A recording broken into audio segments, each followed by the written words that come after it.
Deep beneath the border that separates Switzerland and France, an extraordinary machine operates in conditions colder than deep space.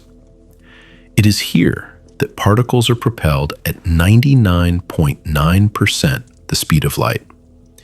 Every second, billions of these particles collide. The impacts generate temperatures hotter than anything else known to exist in the universe. And within this carefully orchestrated chaos, physicists are discovering subtle inconsistencies. They are finding tiny fractures in the very equations that form our understanding of reality. Some of these anomalies hint at the existence of forces that have never been detected.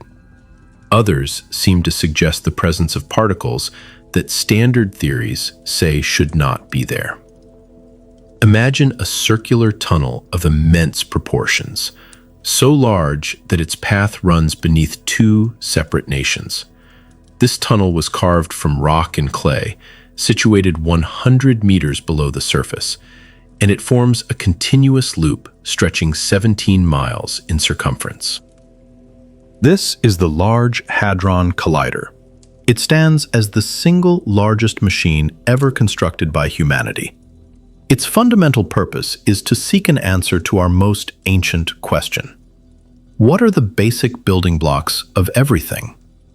The Great Ring lies hidden beneath quiet farmland and picturesque villages along the Swiss-French border. Above it, daily life proceeds undisturbed. People commute to their jobs. They take their dogs for walks.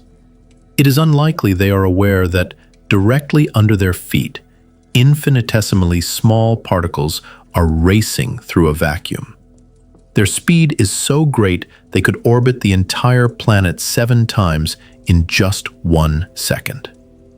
The appearance of the machine itself is like a vision from a distant future. The tunnel walls are lined with thousands of superconducting magnets. Each one is wound with cables that are thinner than a strand of human hair, yet possess a strength greater than steel. These powerful magnets have a single critical function. They bend. Their magnetic fields curve the trajectory of the particles, which would otherwise travel in a straight line, striking the rock wall and disappearing. But it is here that the engineering challenge becomes almost unbelievable. For those magnets to function, they must be chilled to a staggering minus 456 degrees Fahrenheit. That temperature is colder than the void that exists between the galaxies. It is colder than the most remote and lightless corners of space. The facility requires a constant supply of 96 tons of liquid helium simply to keep the system this cold. Even a minor fluctuation, a small rise in temperature, would cause the entire apparatus to fail. Within this frozen ring, 2 separate beams of protons are sent traveling in opposite directions. Billions of individual particles make up each of these beams. They fly around the circular path more than 11,000 times every single second. With each completed lap, they accumulate more energy. The particles eventually move so rapidly that time itself begins to slow down for them. This is not a theoretical idea, it is confirmed physics. At such velocities, Einstein's principles of relativity become dominant. The protons start to experience the flow of time differently than we do. When the designated moment arrives, the 2 beams are made to intersect. The crossing is not gentle, nor is it slow. The protons collide with one another at combined energies reaching 13 trillion electron volts. The point of this impact is a space smaller than a single atom. The violence of the event is beyond anything that nature produces on Earth. And in that microscopic moment of annihilation, something truly extraordinary occurs. Pure energy transforms into matter. Particles that have not existed since the universe's first fraction of a second suddenly spring into being. This is the essential work of CERN. The collider effectively rewinds the process of creation. It allows us to observe conditions as they were just a trillionth of a second after the beginning of everything. 4 colossal detectors are positioned around the collision points. Each of these instruments is roughly the size of a cathedral. Their purpose is to capture every detail. They record every new particle, every spray of resulting energy, and every fragment of evidence that might show us what reality has been concealing. Scientists and engineers from over 70 countries collaborate here. They may speak different languages. They may come from diverse cultures. Yet they are all united by a single obsession. They are driven to understand the most fundamental composition of the universe. They are willing to dedicate decades of their lives to searching for answers that could reshape all of our beliefs. The machine has already revealed phenomena once thought to be impossible. But subsequent discoveries have led physicists to wonder if their foundational equations were ever entirely correct. The protons do not begin their journey at high speed. They start as simple hydrogen gas, drawn from a small red bottle, no larger than a fire extinguisher. It is ordinary hydrogen, the very same element that fuels the stars and is present in the air we breathe. What happens next, however, transforms these common atoms into something almost otherworldly. First, their electrons are carefully stripped away. All that is left is the nucleus, which for hydrogen is a lone proton. It carries a positive charge, now ready to be accelerated. The process of acceleration is conducted in a series of stages. It can be compared to a relay race, where each runner hands off the baton to a teammate who is even faster. The protons are first injected into a small linear accelerator, where they receive their initial push. From there, they are transferred into a larger ring, and then another, and another still. Each consecutive ring propels them closer and closer to the ultimate physical limit. That absolute limit is the speed of light. It is one of the most rigid rules in all of physics that nothing with mass can ever reach it. But the protons get astonishingly close to this barrier. By the time they are released into the main 17-mile ring, they are traveling at 99.9999% of light speed. The difference between their velocity and the cosmic maximum is nearly too small to measure. The practical meaning of this speed is difficult to grasp. A single proton inside the collider completes 11,245 laps around the entire ring every second. If one could somehow observe its motion, nothing would be visible. It would seem to be everywhere at once, and yet nowhere at all. It would exist only as a blur, defined by the mathematics that describe its state. At these incredible velocities, strange phenomena begin to manifest. The protons actually gain mass. This is a direct consequence of relativity. The faster an object moves, the heavier it becomes. A proton at rest has a negligible weight. A proton moving at near light speed, however, weighs 7,000 times more. This fact is confirmed by every single measurement that CERN has ever recorded. But the increase in mass is only one part of the strangeness. Time itself also begins to warp. From the proton's own frame of reference, its journey around the massive ring takes almost no time whatsoever. From our perspective on the outside, the proton would appear to be trapped in a kind of temporal stasis. It ages more slowly than we do. This is a real and measured effect. This is what occurs as you approach the universe's ultimate speed limit. The amount of energy needed to sustain these speeds is immense. The collider consumes enough electricity to power a small city. Its magnets must continuously fight against the natural tendency of the particles to fly apart. Every millisecond represents a struggle between human engineering and the fundamental laws of nature. And then the collision is initiated. The two beams are focused by magnets until they are narrower than a human hair. The timing of their intersection must be absolutely perfect. If two bunches of protons miss each other by even a fraction of a millimeter, the experiment yields nothing.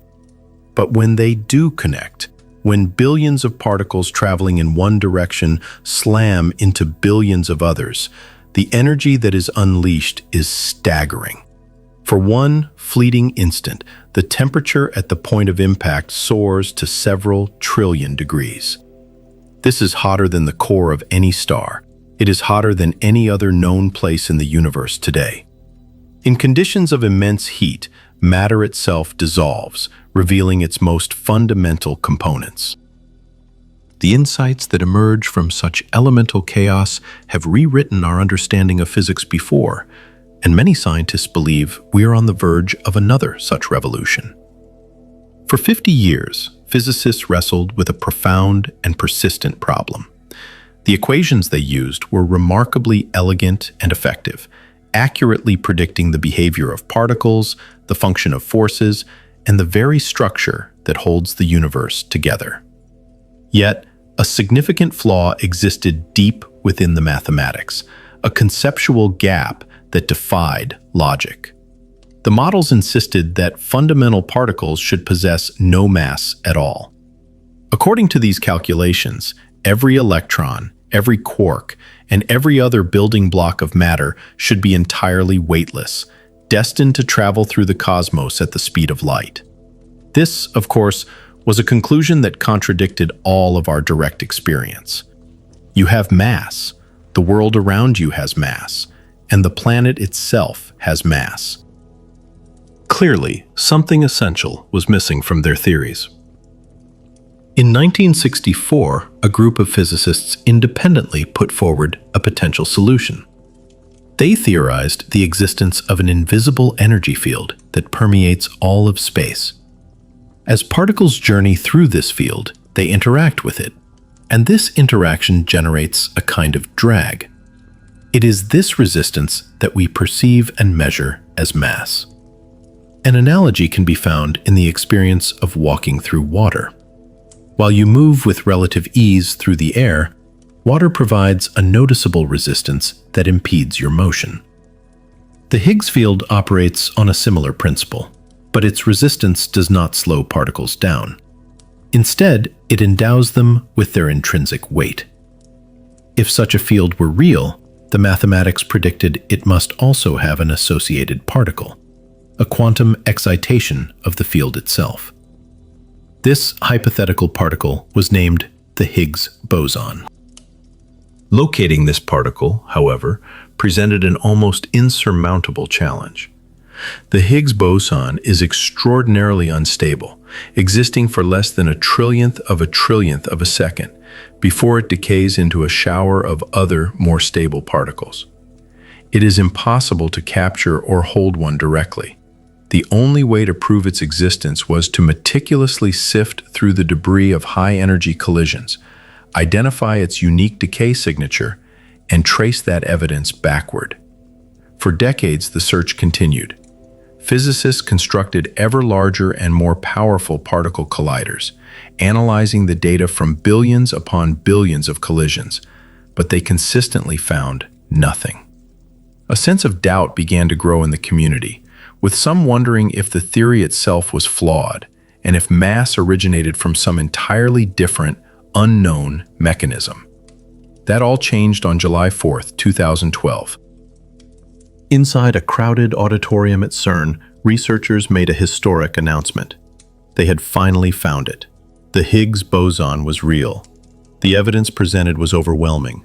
Two independent detector teams, using completely different experimental methods, had both recorded the particle's distinct signature.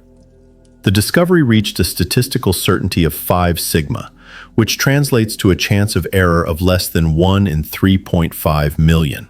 The room erupted in applause. Peter Higgs, the physicist who had first helped propose the theory 48 years earlier, was reported to be in the audience, visibly moved as he saw his life's work confirmed. He had waited nearly half a century to learn if his mathematics truly described a facet of reality. It did. But this monumental discovery also opened a door to new and unsettling mysteries. The measured mass of the Higgs boson, approximately 125 billion electron volts, is a very peculiar number. What's intriguing is that this value falls within a narrow, critical range that hints at the possibility that our universe might not be fundamentally stable. The vacuum of space itself could potentially collapse into a state of lower energy, an event that would obliterate everything in existence. While this remains a theoretical and unconfirmed idea, it is a possibility permitted by the mathematics. There is another detail, a prediction from the equations that has yet to be directly observed. The theory suggests the Higgs boson should be capable of interacting with itself, and the implications of this for the ultimate fate of the cosmos are still being explored. Every other particle within the standard model interacts with other particles in predictable ways. Electrons repel other electrons, quarks bind together to form larger particles, and photons mediate forces between charged objects. These interactions adhere to a set of well-tested and reliable rules. The Higgs boson, however, is thought to be unique. According to the theory, it can do something no other fundamental particle is known to do: interact with other Higgs bosons. The mathematics allow for scenarios where 3 or even 4 of these particles meet at a single point in spacetime. This property of self-interaction is a core component of the model. It is not an optional feature, but a necessary one. The difficulty lies in proving it experimentally. Finding a single Higgs boson was the result of decades of effort and the analysis of countless particle collisions. Detecting 2 Higgs bosons being produced in the same event is roughly 1,000 times more difficult. The probability of such an occurrence is so vanishingly small that even within the immense volumes of data generated at CERN, these events are exceptionally rare. Nevertheless, the search is actively underway. The reason this measurement is so crucial extends far beyond the realm of particle physics. This Higgs self-coupling, as it's known, is the factor that determines the precise shape of the Higgs potential. One can visualize this potential as a kind of energy landscape. The Higgs field currently rests in a valley within this landscape, and the shape of that valley governs the fundamental laws of our universe. If the valley is deep and its walls are high, our universe is stable and will likely continue in its present form indefinitely. However, if the valley is shallow, with a much deeper valley existing just beyond a thin barrier, then the universe could tunnel through to that more stable state. Quantum mechanics permits such a leap. A random energy fluctuation could be all that is needed to push the field over the precipice. The event that would follow is known as vacuum decay. A bubble of this true vacuum would spontaneously form. Inside this bubble, the laws of physics would be radically different, with the fundamental constants that dictate the nature of atoms, forces, and light all taking on new values. This bubble would expand outward at the speed of light, converting our reality into the new one as it went. There would be no warning. One moment, the universe as we know it exists. The next, it is gone. This scenario, for now, remains in the realm of theory. There is no direct evidence that vacuum decay is an imminent threat. The mathematics suggest it is possible, but the timescale for such an event could be many trillions of years, far longer than the current age of the universe. We could be perfectly safe, or we could be living on borrowed time. The only path to knowing for sure is to measure the Higgs self-coupling with extreme precision. At present, researchers at CERN have managed to constrain its value to a certain range, but the margin of uncertainty remains quite large. The current data indicates the coupling's strength is somewhere between minus 0.7 and plus 6 times the value predicted by the standard model, which is a very wide window. The next generation of particle accelerators and experiments is designed to narrow this range significantly. If the final measurement aligns perfectly with the standard model's prediction, our universe is likely what is known as metastable, balanced on a cosmic knife edge, but stable enough to last for an unimaginably long time. If the value deviates, it would signal a profound flaw in our current understanding of physics.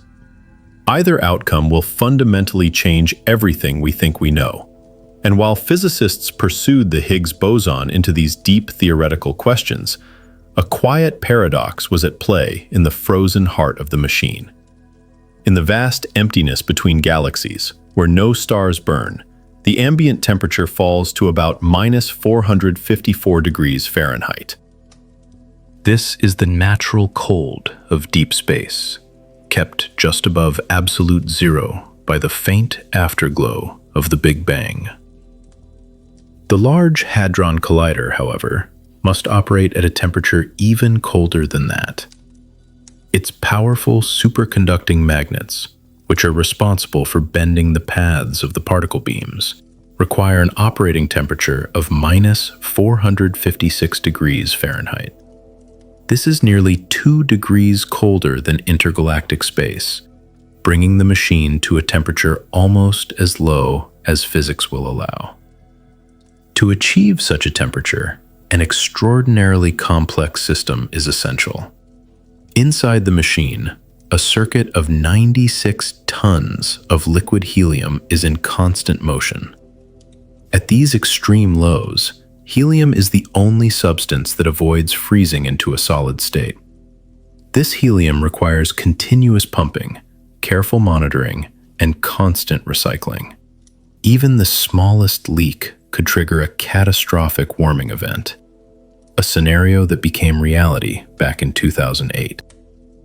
During the machine's initial startup phase, a spark ignited from a faulty electrical connection. This spark heated a small area of the apparatus, which in turn caused some helium to vaporize with explosive force.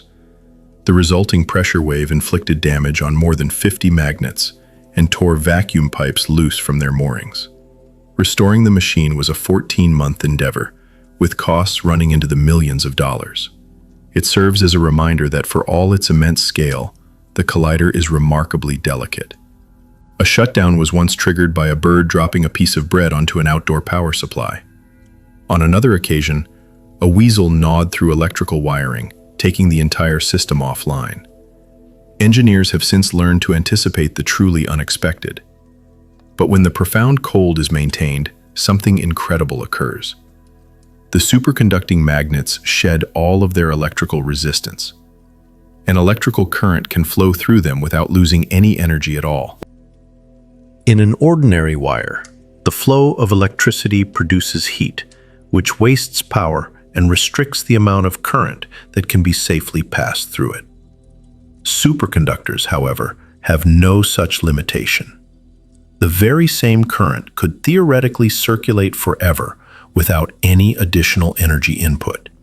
This phenomenon is what gives the magnets the power to generate fields so intense they can steer particles traveling at nearly the speed of light. Under such conditions, a conventional magnet would simply melt. A superconducting magnet, on the other hand, effectively bends the space within it. The main ring contains 1,232 of these dipole magnets. Each one stretches nearly 50 feet in length and has a mass of 35 tons. If laid end to end, the niobium titanium wire inside them would be long enough to encircle the Earth's equator twice. The precision demanded for their alignment is measured in tiny fractions of a millimeter. Should even one of these magnets malfunction, the particle beam would lose its guidance. Particles moving at velocities approaching that of light would then collide with the tunnel walls. The energy they would release is comparable to that of a high-speed train. The machine is equipped with emergency systems capable of diverting the entire beam into a graphite absorber in just 3 revolutions of the ring, a process that takes less than 1,000th of a second. Yet, the margin for error remains exceptionally narrow. Every component must function with absolute perfection. The cold must be stable, the magnets must activate precisely, and the beams must remain perfectly aligned. When all these conditions are met, the collider transforms into a kind of time machine. In 2023, it was aimed at its most peculiar target to date, something that, by all rights, should not exist. This target appears to be identical to matter, yet it has all but disappeared from the known universe. The experiments at CERN were preparing to investigate the nature of antimatter. Every particle, it turns out, has a twin, an opposite counterpart known as antimatter, which carries reversed charges but is otherwise a mirror image. The electron is paired with the positron, and the proton with the antiproton. When a particle of matter encounters its antimatter equivalent, they instantly annihilate one another, converting their entire mass into pure energy. This is a foundational principle of physics, confirmed through countless measurements and considered undeniable. Yet for decades, a fundamental question had no answer. Does antimatter fall up, or does it fall down? The question may sound peculiar. Why would antimatter react any differently within a gravitational field? The prediction from general relativity, Einstein's theory of gravity, is that all objects fall in the same manner, irrespective of what they are made of. A feather and a hammer released in a vacuum will strike the ground at the exact same time. By this logic, antimatter should behave in precisely the same way. But this had never been directly observed. The challenge has always been keeping antimatter stable long enough to perform such an experiment. The moment an antiparticle makes contact with ordinary matter, both are obliterated. It is impossible to hold antimatter in your hand, place it on a scale, or simply release it to see what happens. To overcome this obstacle, CERN developed a specialized machine. The alpha experiment works by creating anti-hydrogen atoms, which are formed by combining antiprotons with positrons. Because these anti-atoms have no net electrical charge, they can be confined using magnetic fields instead of electric ones. This trap suspends the anti-hydrogen within a vacuum, ensuring it never touches the walls of its container. By 2023, the scientific team was prepared to proceed. They generated a cloud of anti-hydrogen atoms inside a vertical cylinder that was encircled by superconducting coils. Then, they began to slowly reduce the strength of the magnetic trap. As the field weakened, the anti-atoms started to escape. Some moved toward the top of the cylinder, while others drifted toward the bottom. Each time an anti-atom touched the cylinder wall, it annihilated, creating a tiny flash of energy. A series of detectors recorded the precise location of every flash.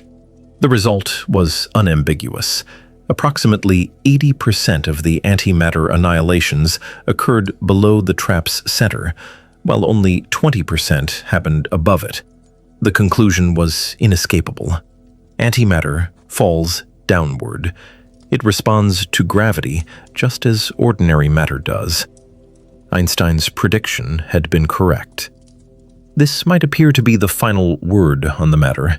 The experiment validated what the theory had long suggested, but the implications of this confirmation are profound. If gravity treats matter and antimatter in the same way, it leaves a central mystery unsolved. Why is our universe composed almost exclusively of matter? The Big Bang should have forged equal quantities of both. In theory, they should have completely annihilated each other, leaving behind a cosmos filled with nothing but radiation. Something must have broken that perfect symmetry. An unknown event must have caused matter to prevail by a minuscule margin, just 1 part in a billion. This slight imbalance is the reason galaxies formed, stars ignite, and we are here to contemplate these questions. The Alpha experiment successfully ruled out one possible explanation. Antimatter does not possess anti-gravity. Gravity is not the source of the cosmic imbalance. So the question becomes, what is? CERN is now capable of producing antimatter in quantities never before seen, with over 2 million antiatoms created during the 2023 and 2024 runs alone. With each run, the precision of the measurements continues to improve. But as some scientists were focused on falling antimatter, another group was investigating something even more enigmatic: a slight wobble in the spin of a particle that stubbornly refused to align with the mathematics. For years, this wobble has posed a potential threat to the foundations of physics. The muon is a particle often described as the electron's heavier cousin. It is 200 times more massive, yet in other ways, it appears quite similar. It carries the same negative charge and reacts to the same fundamental forces. Logic dictates that it should therefore follow the same physical laws. However, when physicists measured the way muons spin inside a magnetic field, they discovered something was amiss. Every charged particle that has spin behaves like a microscopic magnet. When introduced into an external magnetic field, it begins to wobble, much like a spinning top that is slowly tilting over. The precise rate of this wobble can be calculated with quantum mechanics. The standard model of particle physics predicts this value with astonishing accuracy, out to 10 decimal places. The measurement is expected to align perfectly with the prediction. During the late 1990s, however, an experiment conducted at Brookhaven National Laboratory revealed a discrepancy. The muon's wobble was measured to be slightly faster than the mathematics predicted it should be. The deviation was exceedingly small, but it was undeniably present. Physicists refer to this specific quantity as G-2. The letter G stands for the gyromagnetic ratio, a value that fundamental quantum theory predicts should be precisely 2. Quantum-level corrections cause it to be slightly greater, giving rise to the name of the measurement, G-2. The result from Brookhaven hinted that these corrections were more significant than theorists had calculated. If that were true, it suggested the muon was interacting with something the standard model did not contain. This could be a new particle, a new force, or some phenomenon hidden within the quantum foam that surrounds all particles. The central issue, however, was one of statistics. While the Brookhaven measurement was precise, its certainty was not high enough to declare a discovery. It lingered around a 3 to 4 sigma level of confidence, which left a small possibility that the discrepancy was merely random statistical noise. Data from CERN was added to the picture, and Fermilab constructed a new experiment entirely. The powerful magnet from Brookhaven had to be transported across the country on a barge, as it was simply too large for any other method of transit. Scientists dedicated years to preparations. In 2021, Fermilab published its initial findings. The discrepancy persisted. The muon's wobble was still inconsistent with theory, but an intriguing complication had emerged. The theoretical prediction itself was also evolving. Calculating the muon's wobble is a monumental task, requiring the summation of contributions from every particle it could possibly interact with. Quarks, gluons, photons, and even more exotic possibilities all play a role. Some of these calculations demand months of processing time on supercomputers. Others rely on experimental data from colliders to establish their initial parameters. As a result, different calculation methods yielded different answers. One technique, which used data from electron-positron collisions, continued to support the existence of the anomaly. Yet another approach, employing a method called lattice quantum chromodynamics, suggested the standard model might have been correct all along. The two theoretical methods were in disagreement with one another. Then, in June 2025, Fermilab released its definitive results, which incorporated all 6 years of its collected data. The experimental measurement had achieved an unprecedented level of precision. This new, highly refined measurement was in close agreement with the revised theoretical prediction. The anomaly that had intrigued physics for a quarter of a century had largely diminished, though it did not vanish completely. Tensions still exist between the various methods of calculation. The core of the mystery has now shifted away from the experiment and toward the theory itself. Some physicists are convinced that new physics is still waiting to be found within the numbers. Others maintain that the standard model has simply withstood another rigorous test. But even as the excitement over the muon's wobble began to subside, a separate crisis was intensifying.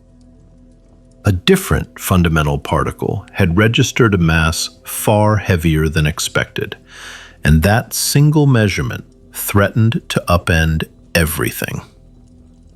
The W boson is a carrier of the weak nuclear force. It is the particle that mediates specific forms of radioactive decay. Its existence is fundamental to how particles transform into one another, and its mass is among the most precisely predicted quantities in all of physics. According to the standard model, the W boson ought to weigh approximately 80,357 million electron volts. This prediction is derived by taking measurements of other particles and inserting their values into a web of interconnected equations. For the theory to hold, everything must be in balance. If even one number is incorrect, the entire structure becomes unstable. In 2022, the CDF experiment at Fermilab announced a startling result.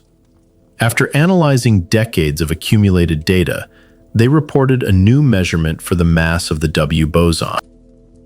Their figure was 80,433 million electron volts. This value is 76 million electron volts higher than the prediction. The discrepancy registered at 7 sigma, which means the probability of it being a statistical fluke was less than 1 in a trillion. If the measurement was correct, the standard model was broken. Physicists scrambled to make sense of what this could imply. Some theorized about new particles that had so far evaded detection. Others proposed that the Higgs boson might interact with undiscovered forces. A few even speculated about the existence of extra dimensions or supersymmetric partner particles. But there was a significant problem. Other experiments did not concur. Measurements from CERN, from earlier experiments at Fermilab, and from the Large Hadron Collider had all produced values much closer to the standard model's prediction. The CDF result was a solitary outlier. This meant that either the CDF collaboration had found something truly revolutionary, or they had made a subtle error. Measuring the mass of the W boson is an exceptionally challenging task. The particle decays into a muon and a neutrino. While muons can be tracked with great accuracy, neutrinos pass through the detector without any interaction. It is impossible to measure the neutrino directly. Instead, its properties must be inferred from the energy and momentum that are missing after a collision. This process demands a flawless understanding of the detector itself. Every magnetic field, every material interaction, and every calibration must be known with absolute certainty. Even tiny systematic errors can have a large impact on the final result. For 2 years, the physics community waited for clarification. Then, in September 2024, the CMS experiment at CERN released its own updated measurement. Using 300 million collision events and the most sophisticated techniques ever developed, They determined the W boson's mass to be 80,360 million electron volts. This was almost perfectly aligned with what the standard model predicted. The CDF anomaly failed to replicate. The crisis seemed to be resolved, yet questions linger. Why did the CDF experiment arrive at such a different answer? Their analytical methods have been scrutinized and show no obvious flaws. Some physicists suspect that undiscovered systematic effects could account for the difference. Others wonder if the disagreement points to something more profound. For the time being, the standard model has held firm. The W boson weighs what it is supposed to weigh. But just because one potential crack has been sealed does not mean others have not formed elsewhere. Deep within the debris of particle collisions, scientists were finding particles that, according to old assumptions, should not exist. Quarks are the fundamental constituents of protons and neutrons. They are categorized into 6 types, known as flavors: up, down, charm, strange, top, and bottom. Quarks typically combine in very simple arrangements. 3 quarks form a baryon, like the protons found in our bodies. 2 quarks, specifically a quark and an antiquark, form a meson. For many decades, these were the only combinations ever observed in nature. The underlying theory, however, permitted more complex structures. It allowed for 4 quarks bound together, or even 5 quarks locked into a single particle. These exotic states were first predicted back in the 1960s. At the same time, the quark model itself was being developed. Despite this, no one had been able to find them. That all changed when the Large Hadron Collider began smashing particles together. The LHCb detector, one of the collider's main experiments, specializes in the study of bottom quarks and charm quarks. These heavy quarks exist just long enough to travel a fraction of a millimeter before they decay. This brief journey leaves behind distinctive tracks that can be reconstructed with high precision. By carefully analyzing these tracks, physicists started to identify signatures that did not correspond to any known particle.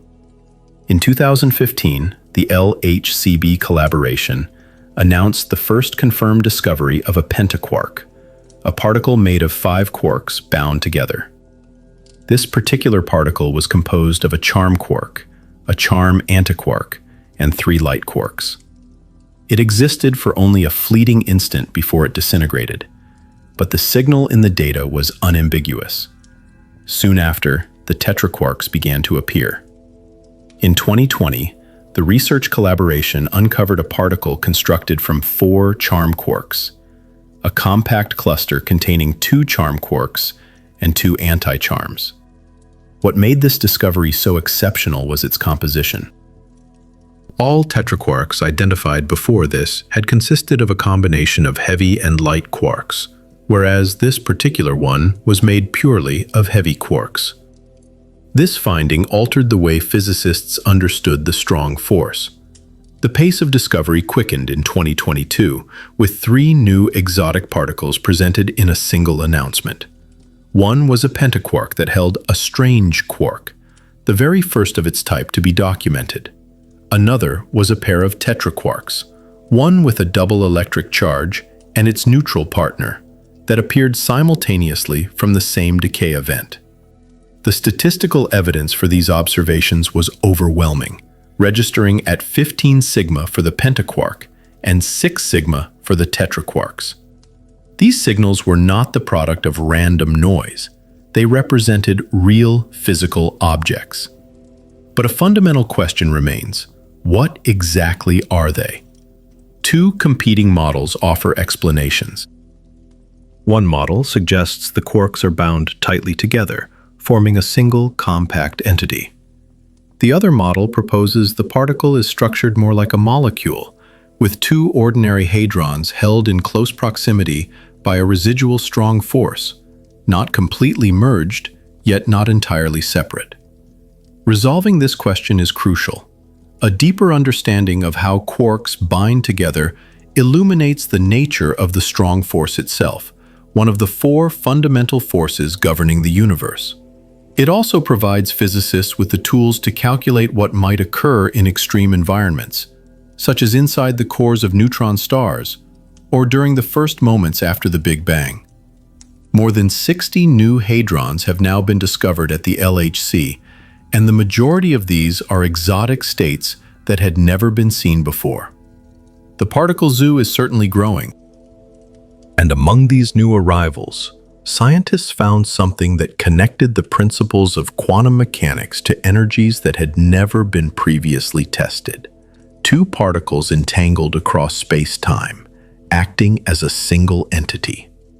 Quantum entanglement stands as one of the most perplexing phenomena in all of physics. When two particles become entangled, their individual properties become intrinsically linked. If you measure one, you instantly gain knowledge about the other, no matter how vast the distance separating them.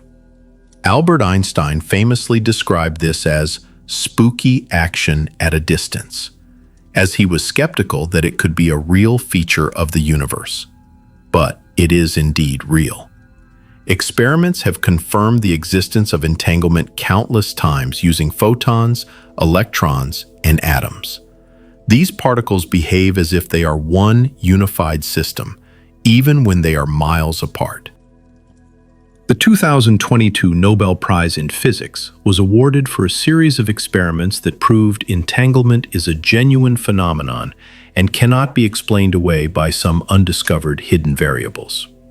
However, every prior experiment had been conducted at low energies, using tabletop equipment like lasers, crystals, and cold atoms. In those settings, the quantum effects were gentle, contained, and predictable. No one had ever observed entanglement at the violent energies present inside a particle collider until the year 2023. At CERN, the Atlas collaboration announced it had detected quantum entanglement between top quarks. These are the most massive fundamental particles known to exist, with each one weighing approximately as much as an entire gold atom. They can only be created in the most energetic and extreme collisions. Top quarks are also incredibly unstable, decaying in less than a trillionth of a second. This leaves no time for them to interact with other particles or to exchange any information. Their quantum properties must therefore be inferred from the trail of debris they leave behind. The experiment centered on pairs of top quarks that were produced during proton collisions. By carefully measuring the angles between the decay products, physicists were able to deduce the spin states of the original quarks. If the spins showed a specific kind of correlation, it would serve as definitive proof of entanglement. The final result exceeded a statistical significance of 5 sigma, confirming that entanglement had occurred. The energy scale of this observation was staggering, more than 1 trillion times higher than any previous entanglement experiment. These particles were generated under conditions that last existed only 1 trillionth of a second after the Big Bang. The CMS collaboration later replicated this finding using their own data. They then took the investigation a step further by studying pairs of quarks moving at high relative speeds, where any classical communication between them, even at the speed of light, would be impossible. Entanglement still held true. The significance of this extends beyond simply confirming quantum mechanics. The very techniques developed to detect entanglement at the LHC could be adapted to search for new physics. Any deviation from the predicted spin correlations would be a telltale sign of unknown particles or forces interfering with the system. To date, no such deviations have been found. The standard model continues to accurately describe reality at the highest energies we are capable of testing. Quantum mechanics remains unbroken. Entanglement functions precisely as the mathematics predicts it should, even within the most violent environments humans can create. But the primary goal was never just to confirm existing theories. CERN was built to discover what lies beyond them. And in the subtle differences between matter and antimatter, scientists may have found a clue that could explain why our universe exists at all. The Big Bang should have forged equal amounts of matter and antimatter. Every equation, every principle of symmetry, and every fundamental law all point toward a perfect balance. When energy converts into mass, it always creates pairs, one particle and one antiparticle, in equal measure. Yet, the world around us is composed entirely of matter. The air we breathe, the stars in the sky, and the most distant galaxies are all made of matter, while antimatter is lost. The asymmetry is incredibly small. For every billion antimatter particles created in the Big Bang, there were 1,000,000,001 matter particles. That tiny surplus is all that remained after the mutual annihilation. Everything we see today comes from that one extra particle in a billion. Something must have broken the symmetry. Physicists refer to this as CP violation. The C stands for charge conjugation, which is the act of swapping a particle for its antiparticle. The P stands for parity, which involves looking at the mirror image of a physical process. If physics were perfectly symmetric, then flipping both charge and parity should produce identical outcomes. But it does not. Back in 1964, experiments revealed that certain particles decay in a slightly different manner than their antiparticle counterparts. The effect was minor, but it was real. CP violation is already incorporated into the Standard Model, encoded within the mathematics of quark mixing. The outstanding question is whether the known level of CP violation is sufficient to explain the universe's matter-antimatter imbalance. Most physicists believe the answer is no. The effect described by the Standard Model is too weak by many orders of magnitude. Something else must be contributing. CERN has been actively searching for that something. The LHCb experiment is specialized in the study of CP violation.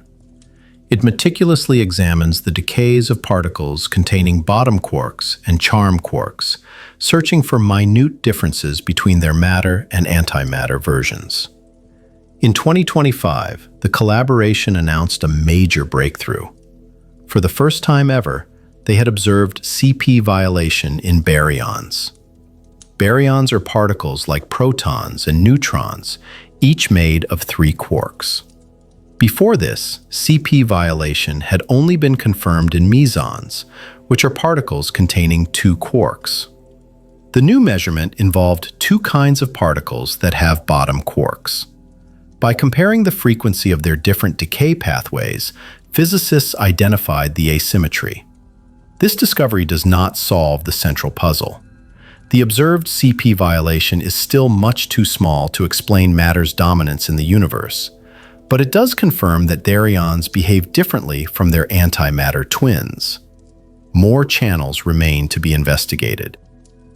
Every new measurement further constrains the possibilities. Each fresh confirmation of Standard Model predictions pushes the unknown deeper into the margins. If the Standard Model cannot account for the asymmetry, then new physics must exist. And new physics would mean new particles, new forces, and new interactions that have remained hidden from every experiment so far. Our universe is made of matter because some process we don't understand made it that way. Finding that process is why CERN continues to collide particles. But the matter we perceive is merely a fraction of what is truly out there. Most of the universe is invisible. Everything the Large Hadron Collider studies, every proton, every quark, every single Higgs boson, all of it adds up to about 5% of the cosmos. Just 5%. The rest is dark. Not dark in the sense of being distant or faint, but dark because it is undetectable by any instrument ever constructed. It is matter that does not emit light, does not absorb light, and does not interact with normal matter except through the force of gravity. We know it exists from observing how galaxies move. In the 1970s, the astronomer Vera Rubin measured the rotational speeds of stars within distant galaxies. The stars at the outer edges should have been moving more slowly than stars near the center, in the same way that outer planets orbit more slowly than inner ones. This is how gravity is expected to work with visible mass. Yet the outer stars were moving far too quickly, much too quickly. The only viable explanation was an unseen mass, pulling on the stars with its gravity, while remaining otherwise completely undetectable. Dark matter is now confirmed by multiple independent lines of evidence. This includes gravitational lensing, where light bends around an invisible mass. It includes the cosmic microwave background, where tiny temperature variations reveal the structure of the infant universe. It also includes the formation of galaxies, which could not have happened without dark matter acting as seeds. The evidence is overwhelming. Something is there, but nobody knows what it is. Particle physicists have put forward many candidates. For decades, the leading theory was weakly interacting massive particles, or WIMPs. These would be heavy particles, cosmic relics from the Big Bang that interact only through gravity and the weak force. CERN has conducted dedicated searches for WIMPs. If they exist and have the right properties, they ought to be produced occasionally in high-energy collisions, escaping the detectors without a trace and creating events that show missing energy. No such events have been found.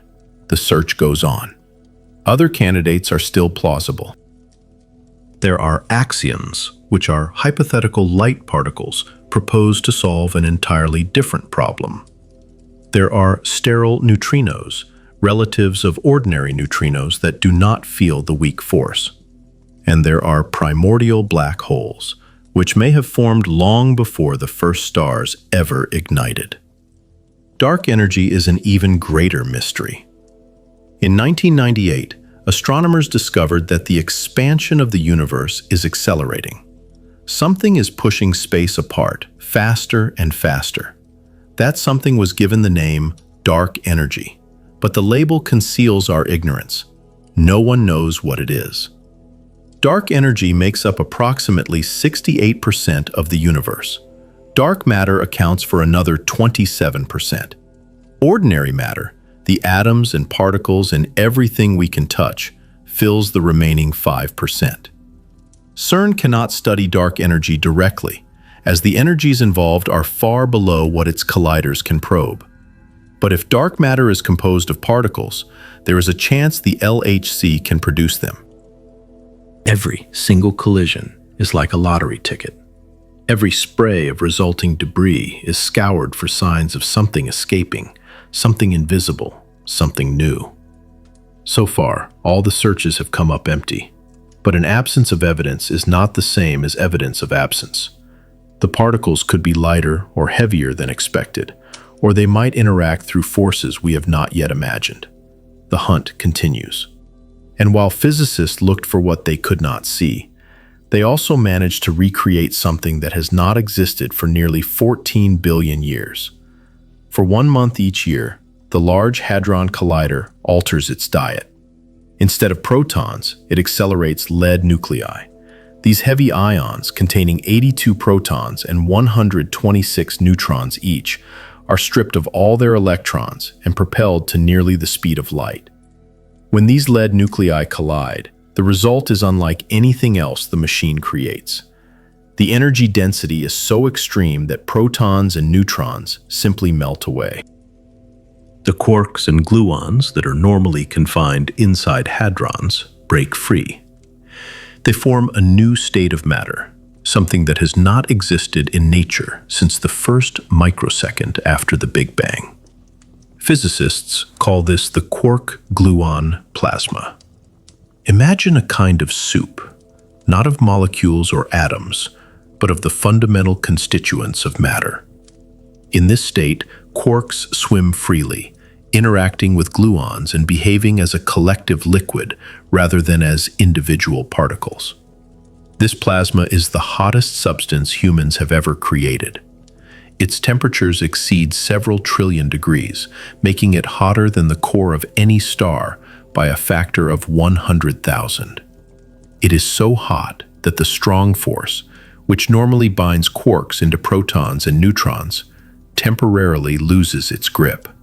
The ALICE detector, which stands for a Large Hadron Collider experiment, was built specifically to study this plasma.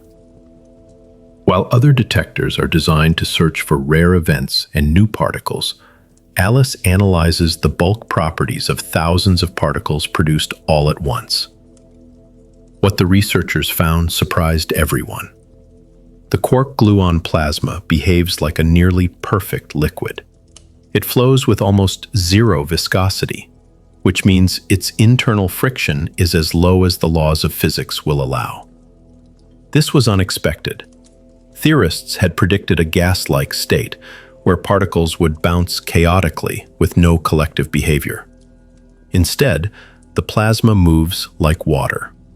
Ripples and waves propagate through it, and patterns emerge that reveal the initial geometry of the collision. Understanding this plasma helps to explain the early universe. In the first microsecond after the Big Bang, the entire cosmos was filled with this quark-gluon plasma. As space expanded and the temperature dropped, the plasma cooled. Quarks and gluons condensed into protons and neutrons. Those protons and neutrons eventually formed hydrogen and helium, the raw material for the very first stars. Every atom in your body once passed through this extraordinary phase. The oxygen that sustains your breath, the carbon that forms your cells, and the iron that enriches your blood all share a common origin in the form of quark-gluon plasma. Through the Large Hadron Collider, scientists are able to gaze directly into those first fractions of a second. These experiments have also brought to light some unexpected relationships in the subatomic world. The plasma, it turns out, gives rise to more strange quarks than was anticipated by straightforward models. An enhanced rate of particles containing these strange quarks suggests that the plasma environment itself is conducive to their creation. Intriguing hints of collective behavior have also emerged from smaller-scale collisions. Even in proton-proton events, patterns of flow sometimes appear that are similar to what is seen in heavy ion collisions, as if countless microscopic droplets of plasma are being formed and then evaporating almost instantaneously. What this reveals is that the boundary separating normal matter from its more exotic counterparts is considerably less defined than anyone had foreseen. Each year of operation delivers new sets of data, and each set pushes our understanding deeper into the formative moments of existence. But even more profound mysteries were waiting to be uncovered. Rare occurrences that required the equivalent of thousands of years of collisions to finally be seen. Some events that take place at the Large Hadron Collider are incredibly frequent. Protons glance off one another, quarks spray out in different directions, and jets of particles cascade through the detectors billions of times each day. Other events, however, are exceptionally rare. They are so infrequent that even with a staggering 600 million collisions happening every second, they might only manifest a few times in an entire year. This reality demands patience from physicists. They are required to accumulate vast quantities of data and then meticulously sift through trillions of individual events to locate the one signal they are searching for. The decay of a Higgs boson into a pair of muons is one such elusive signal. The Higgs particle can decay through a multitude of channels. It transforms into bottom quarks in approximately 58% of cases, into W bosons about 21% of the time, and into pairs of tau particles around 6% of the time. All of these more common decay modes have been successfully observed and their rates measured. The decay into muons, however, is substantially more scarce. Only about 0.02% of all Higgs bosons follow this particular path. The signal is consequently lost in a sea of background noise, as other physical processes generate pairs of muons far more frequently than the Higgs does. Extracting this faint signature from the data demanded immense ingenuity. Physicists had to devise entirely new methods of analysis. Sophisticated machine learning algorithms were trained on simulated data, learning to identify the subtle fingerprints left behind by Higgs decays. Advanced statistical techniques were employed to squeeze every last bit of information out of the measurements. In 2020, the Atlas collaboration announced the first evidence for this decay. The signal strength surpassed 3 sigma, a strong indication but not yet a definitive discovery. The CMS experiment found results that pointed in the same direction. The hints were certainly present, but absolute confirmation would necessitate more data. By 2024, the combined results from both experiments finally crossed the necessary threshold for discovery. This measurement is significant because it illuminates how the Higgs boson interacts with second-generation fermions. The muon is the most massive particle within this second generation. Its coupling to the Higgs field should adhere to a very precise pattern that is based on its mass. If the strength of this coupling were found to be different from what was expected, it would be a clear sign of new physics. It could mean, perhaps, that the Higgs is not the only particle of its kind, or that other particles contribute to the origin of mass in ways that the standard model does not account for. Thus far, the measurement aligns perfectly with the prediction, but the precision of this result continues to improve. Each new data set helps to narrow the margin of uncertainty, and every refinement in the analysis sharpens the overall picture. A very similar narrative has unfolded around another rare decay, one where the Higgs transforms into a Z boson and a photon. This particular process is even more suppressed in nature, occurring in less than 0.1% of all decays. Evidence for this channel first emerged in 2022, though its full observation remains a key objective for the collider's upcoming runs. These rare decays serve as crucial tests of the standard model at its most sensitive and delicate points. They allow us to probe quantum loops, where virtual particles are constantly flickering into and out of existence. Any discrepancy found in these loops could betray the presence of particles that are too heavy to be produced directly, but are just light enough to influence the underlying mathematics. The detectors have now accumulated the equivalent of thousands of years of collision time. The data samples continue to grow larger, and the measurements become progressively sharper. With each new improvement, the constraints tighten around any new physics that might still be hiding from view. But so far, new physics has remained exceptionally well hidden. This fact raises a rather unsettling question. If the standard model continues to work so perfectly, what does that imply about the universe we inhabit? The Higgs boson has a measured mass of approximately 125 billion electron volts. This number is not arbitrary. Its value was never guaranteed. In principle, the mass could have been almost anything: higher, lower, different by a factor of 2 or 10 or even 1,000. But the specific value that we have measured carries with it some deeply disturbing implications. The mass of the Higgs, when considered alongside the mass of the top quark, is what determines whether our vacuum is stable.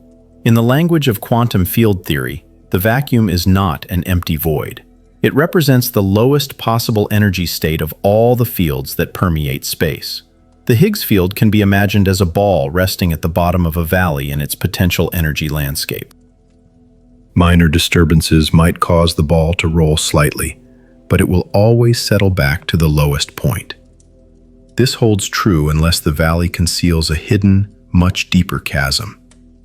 If the shape of the Higgs potential changes at extremely high field values, a more profound minimum could exist.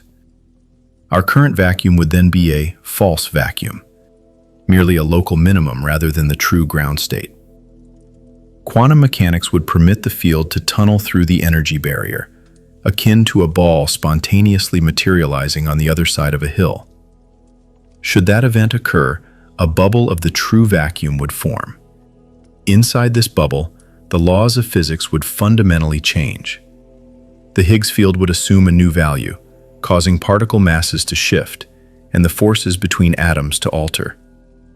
This bubble would then expand at the speed of light, obliterating everything in its path. So, is our vacuum stable, or is it merely metastable? The answer hinges on extremely precise measurements. The current data places our universe remarkably close to the boundary between these two states.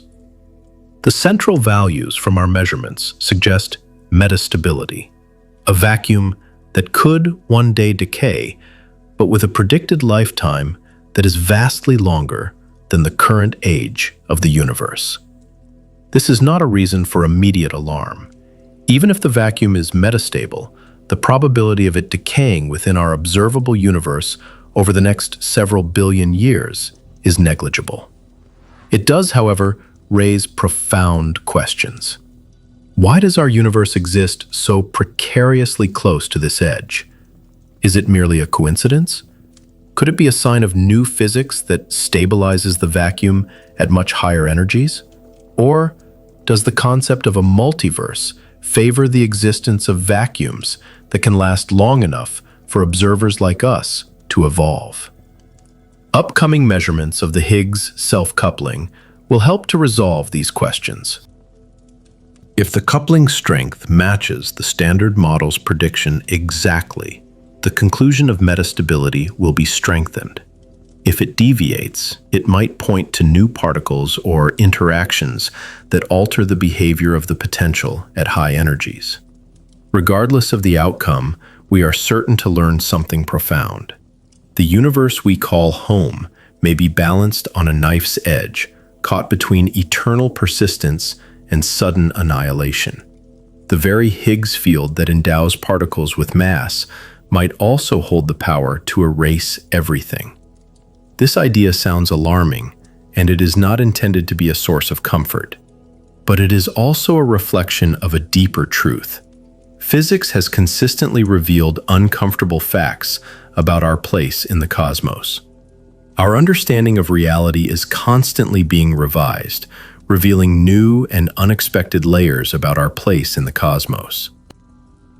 We now know that the Earth is not the universe's center, that the stars are not eternal, and that the cosmos itself is destined to grow cold and dark. While such existential realities may not change the course of a given day, they fundamentally alter our comprehension of existence. The Higgs potential provides a compelling illustration of this deeper reality, and its shape can be visualized as an inverted sombrero. At its center is a raised peak, surrounded by a circular valley of lower energy. What is significant is that any location along the bottom of this valley is equally stable. The Higgs field can therefore settle in any direction around this circle and still find the same minimum energy level. This phenomenon is known as spontaneous symmetry breaking. The fundamental equations themselves are perfectly symmetrical, with no inherent preference for one direction over another. However, the field is compelled to make a choice and settle at some point within that valley. In the instant that it does so, the symmetry is broken, and the direction it selects becomes uniquely significant. It was this choice that endowed particles with their respective masses. In the first trillionth of a second following the Big Bang, before this symmetry was broken, the universe was a place of perfect balance. The electromagnetic and weak nuclear forces were unified as a single electroweak force.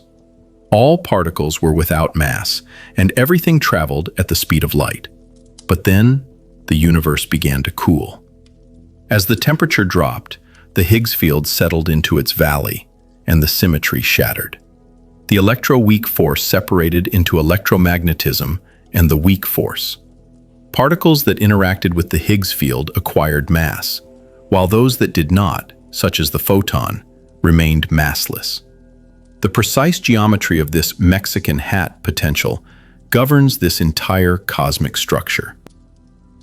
If the central peak were any higher or lower, the degree of symmetry breaking would be different. This would cause particle masses to change, which in turn would make the chemistry required for life impossible. Stars might not ignite, and atoms themselves might fail to form. Measuring the Higgs self-coupling allows physicists to map the exact curvature of this potential. It helps answer critical questions about the steepness of the central peak, the depth of the valley, and how the shape extends beyond the valley floor at field values we cannot directly access. These questions forge a link between particle physics and cosmology. The shape of the potential had a direct impact on inflation, the period of rapid expansion in the early universe. It influences the nature of the electroweak phase transition, the very moment when the symmetry broke. It also determines what might occur if the universe ever returns to such extreme conditions, perhaps within collapsing stars or during the collision of black holes. Everything seems to lead back to the shape of this potential. CERN cannot observe the full shape directly, as the energies involved are far beyond the capabilities of any existing machine. Instead, by carefully studying the Higgs boson and its interactions, physicists can infer the local curvature. This allows them to constrain their models and eliminate certain possibilities. The current data suggests a fascinating possibility, that the potential is just shallow enough for our vacuum to be metastable. The peak is tall enough to keep us within our valley for now, but not so high as to guarantee our safety for all time. The introduction of new physics could alter this shape. For instance, if supersymmetric partners exist, they would contribute in a way that stabilizes the potential.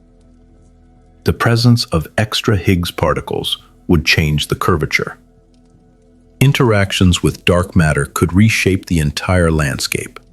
Finding any of these would reveal the true topography of the potential. And if this landscape has hidden features, they might hold the keys to mysteries we have not yet even conceived. The search for such features demands more powerful machines. The Large Hadron Collider has been in operation since 2008. It famously discovered the Higgs boson, confirmed quantum entanglement at extreme energies, found dozens of exotic particles, and tested the standard model with unprecedented precision. But it is approaching its limits. Its tunnel is 17 miles around, and its magnets cannot be made significantly stronger with today's technology. A substantial increase in energy requires building something new. CERN is already planning for that future. The proposed future circular collider would be 4 times larger than its predecessor. Its tunnel, nearly 62 miles in circumference, would be bored deep beneath the Jura Mountains and Lake Geneva. The facility would begin its life as an electron-positron collider, designed to produce Higgs bosons with extraordinary precision. It would later be upgraded to a hadron collider, capable of reaching collision energies of 100 trillion electron volts, making it 7 times more powerful than the current machine. The benefits in precision from the initial electron-positron phase would be immediate. Electrons and positrons are fundamental particles, so when they collide, all of their energy is converted into the creation of new particles. This process is clean, without the leftover quarks or spray of debris that complicates measurements at hadron colliders. This cleanliness enables a level of precision that is currently unattainable. The couplings of the Higgs boson could be measured to an accuracy of 1% or better. Any deviation from the standard model would become unmistakably clear. If the Higgs is concealing any secrets, the future circular collider would be designed to find them. The subsequent hadron phase would push into uncharted territory. At 100 trillion electron volts, Particles that are too massive for the LHC to create could be produced directly. Supersymmetric partners, should they exist at the relevant mass scale, would finally appear. New gauge bosons, which are predicted by theories that go beyond the standard model, could be discovered. The machine would also enhance the search for dark matter candidates. If weakly interacting particles with masses in the right range exist, they would manifest as missing energy in the detectors. The higher collision rates would also make rare events far more frequent. However, the project is not without its challenges. The cost is estimated to be over $20 billion, and construction would span decades. The tunneling alone represents a monumental civil engineering task, passing through varied geological layers and under large bodies of water. Some physicists contend that the funds would be more effectively used on smaller, more focused experiments. Others maintain that the potential for discovery fully justifies the immense investment. This debate is ongoing in scientific committees and funding agencies across the globe. What remains certain is that the current machine cannot operate indefinitely.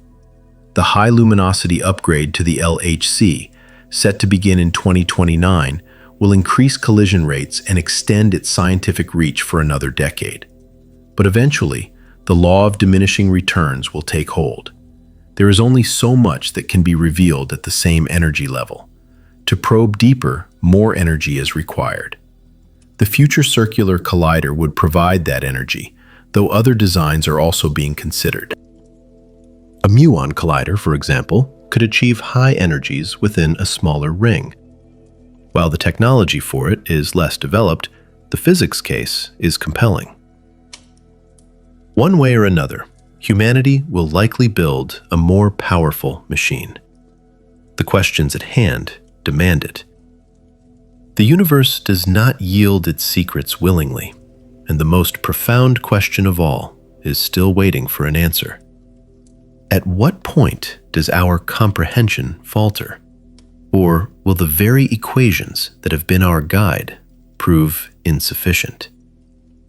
Hidden within the abstract mathematics of theoretical physics lies a particle that has never been observed in any experiment. This theoretical particle possesses no electric charge and is devoid of any color charge.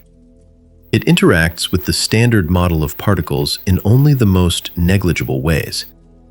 Despite this, it could potentially be all around us. Physicists have given it the name dark photon. We are familiar with the ordinary photon, which serves as the mediator for electromagnetism, carrying the force between particles that have an electric charge. Every instance of seeing light, feeling the warmth of the sun, or observing a magnet pull a piece of iron is the work of photons.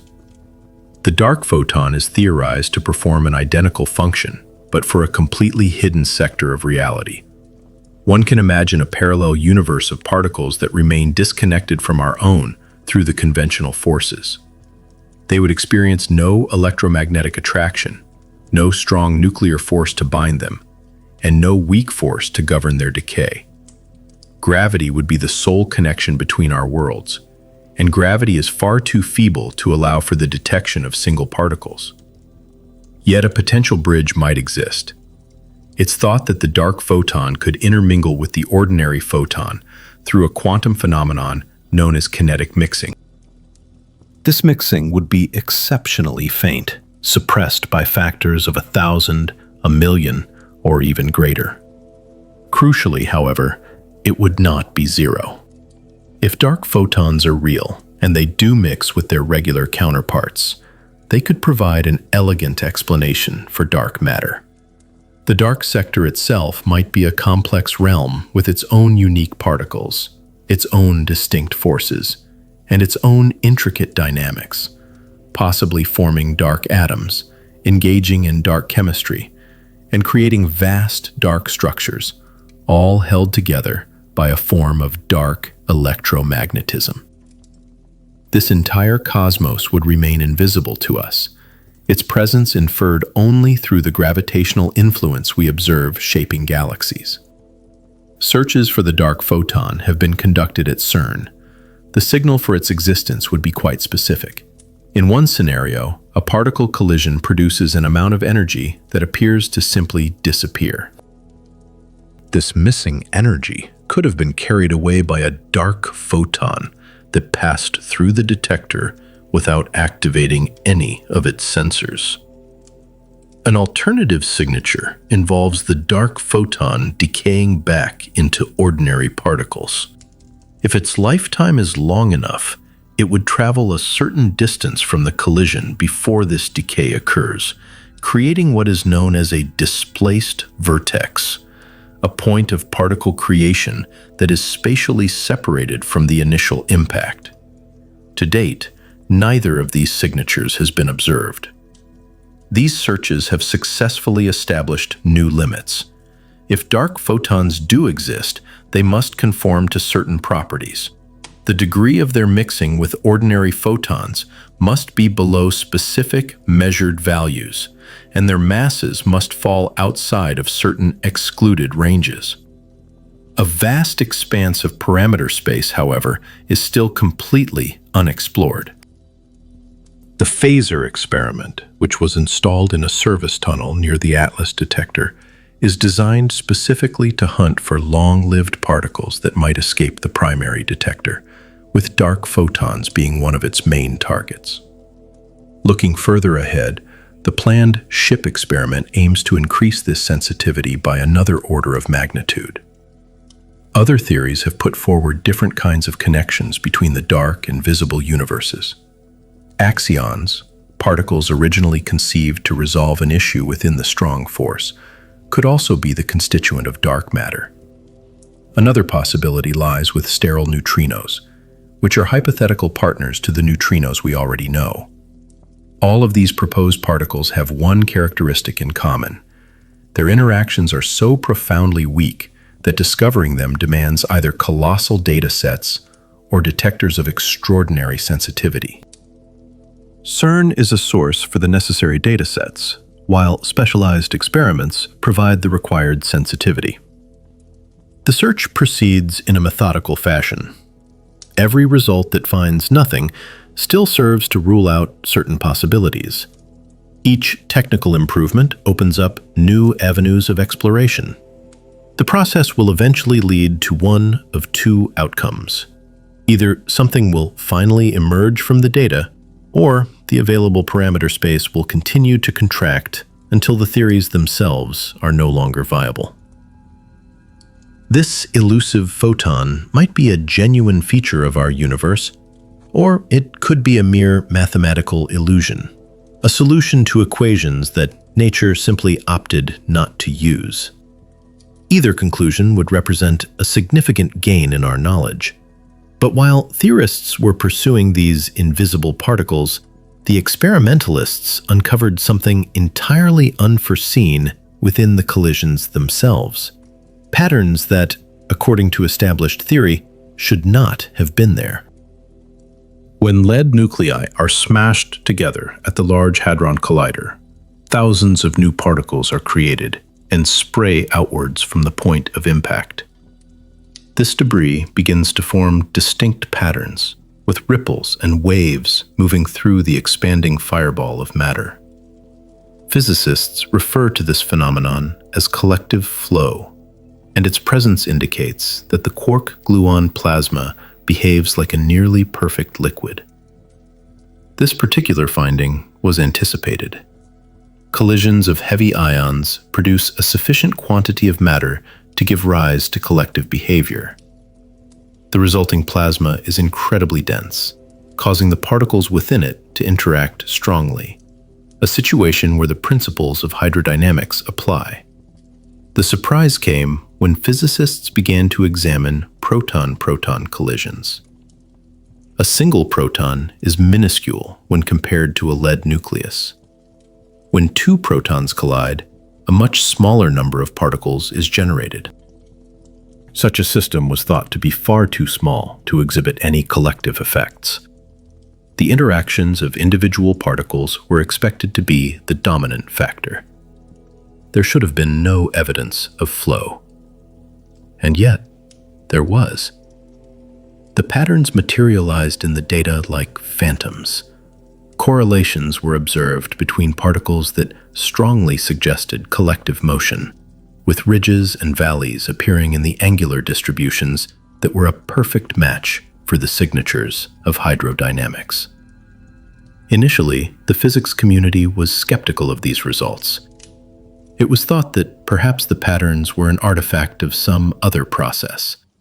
Jets of particles streaming from high-energy collisions could potentially mimic the appearance of flow, and certain quantum correlations might also produce similar effects. The analysis had to be absolutely rigorous. Ultimately, the finding was confirmed by multiple independent experiments. The CMS, ATLAS, and ALICE collaborations all observed the exact same patterns. This effect was seen not only in proton-proton collisions, but also in proton-lead collisions, where the asymmetry of the impact should have diluted any signs of collective behavior. Something was creating tiny droplets of quark-gluon plasma. In these smallest of collisions, the droplets would be microscopic, measuring just a few femtometers across, which is smaller than a proton. Their existence would be fleeting, lasting for only a trillionth of a second, before they expanded and cooled into the ordinary hadrons we know. Yet, within that infinitesimal moment, they would flow like a liquid. This discovery presented a major challenge to the prevailing understanding of the strong force. It had been assumed that quark-gluon plasma required a certain minimum amount of matter to form. Below that critical threshold, the system was expected to behave more like a gas than a liquid. The results from proton-proton collisions implied that this threshold was much lower than anyone had previously imagined, or perhaps that an entirely different phenomenon was at play. Alternative explanations have been proposed. The color glass condensate, a theoretical state of matter dominated by gluons, could generate similar patterns without the system ever reaching true thermal equilibrium. It's also possible that quantum interference effects could be creating an illusion of collective flow. The scientific debate is still ongoing. What remains certain is that even the most seemingly simple collisions at the LHC hold profound surprises. The machine was constructed with the primary goal of discovering new particles. It has instead also begun to unveil new states of matter, new types of behavior, and new links between the realms of quantum mechanics and thermodynamics. Each collision has become an experiment nested within a larger experiment. The main search for particles like the Higgs boson and other exotic phenomena continues. But running in parallel is a secondary investigation into the fundamental nature of the strong force itself. The universe does not organize itself into neat, separate categories. All its aspects are interconnected, and sometimes those connections can point toward dangers that physicists must consider with the utmost seriousness. Prior to the activation of the Large Hadron Collider, some anxieties emerged that its operation could spell the end of human civilization. These concerns took several distinct forms, from the creation of microscopic black holes to the formation of strange matter that might convert everything it contacted, or even a catastrophic vacuum decay initiated by the high-energy collisions. While each of these possibilities sounded profoundly alarming, they were all treated with professional gravity by physicists, who conducted thorough calculations to evaluate every potential risk. The scientific consensus that resulted was unequivocal. The collider poses no threat. The reasoning behind this conclusion is grounded in observations of the natural world. For billions of years, Earth has been continuously struck by cosmic rays. These are particles originating from space, primarily protons and heavier nuclei that have been accelerated to incredible speeds by supernovae and other cataclysmic cosmic events. A portion of these cosmic rays possess energies that vastly exceed anything the LHC can generate. When one of these particles enters our atmosphere, it inevitably collides with air molecules, and the fundamental physics of that interaction is identical to the processes inside the collider. If it were possible for microscopic black holes to be formed, they would have already been created countless times in the atmosphere. Likewise, if strange matter had the ability to propagate, it would have transformed our planet long ago. The simple fact that Earth continues to exist provides clear evidence of safety. But it is worth exploring the specific fears in more detail. The formation of microscopic black holes at the energies achievable by the LHC would necessitate the existence of extra spatial dimensions, a feature predicted by some advanced theories. If such dimensions are real and black holes were to form, they would dissipate almost instantaneously through a process known as Hawking radiation, presenting no danger. Even in the unlikely event that Hawking radiation did not occur, these tiny black holes would be traveling at nearly the speed of light. They would simply pass through the Earth and continue their journey into space, never having the chance to accumulate enough matter to become larger. Strange matter, sometimes referred to as strangelets, is a hypothetical substance composed of strange quarks in addition to the usual up and down quarks. The fear was that this exotic matter might be more stable than ordinary matter, enabling it to trigger a chain reaction of conversion upon contact. However, numerous experiments have actively searched for strangelets, and not a single one has ever been detected. Here again, the most conclusive argument comes from cosmic rays. Collisions at immense energies are a constant occurrence throughout the cosmos, happening on the moon, on neutron stars, and on every other celestial body.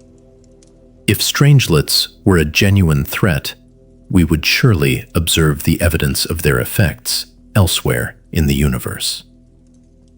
The most exotic of the concerns was that of vacuum decay.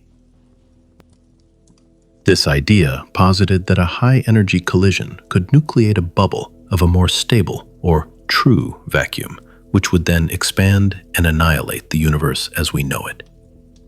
This scenario, however, arises from a misunderstanding of the relevant physics. Triggering vacuum decay, if it is even possible, would require an immense concentration of energy at a single point, something particle colliders are not designed to do. In fact, the energy densities found in cosmic ray collisions are greater than anything produced at CERN. If our universe's vacuum were susceptible to such triggers, it would have collapsed billions of years ago. The Large Hadron Collider is safe. The scientific calculations supporting this are robust, and the evidence from cosmic rays is decisive. Yet these fears are revealing, highlighting something significant about the human response to the unknown. The pursuit of new knowledge can often feel dangerous, and pushing the boundaries of what is understood can provoke anxiety. This is a natural reaction, but it is also precisely why the scientific method relies on careful, dispassionate reasoning rather than on intuition. The collider will not destroy our world. What it might dismantle, however, is our certainty that we fully comprehend the cosmos. Gravity is weak. At first, this statement seems incorrect. It is gravity that holds planets in their orbits, that causes stars to collapse into black holes, and that sculpts the large-scale structure of the entire universe.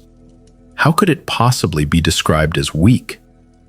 The answer becomes clear when it is compared to the other fundamental forces. A simple refrigerator magnet can lift a paperclip, defying the gravitational pull of the entire planet Earth. The electromagnetic force within that small magnet easily overpowers the gravity of a world with a mass of 6 trillion kilograms. The strong nuclear force is more powerful still, binding quarks together with such tenacity that it is impossible to isolate a single quark, regardless of the energy applied. Gravity is weaker than these other forces by a factor of approximately 10 to the 38th power, a number represented by a 1 followed by 38 zeros. This is a ratio so vast it is almost beyond comprehension.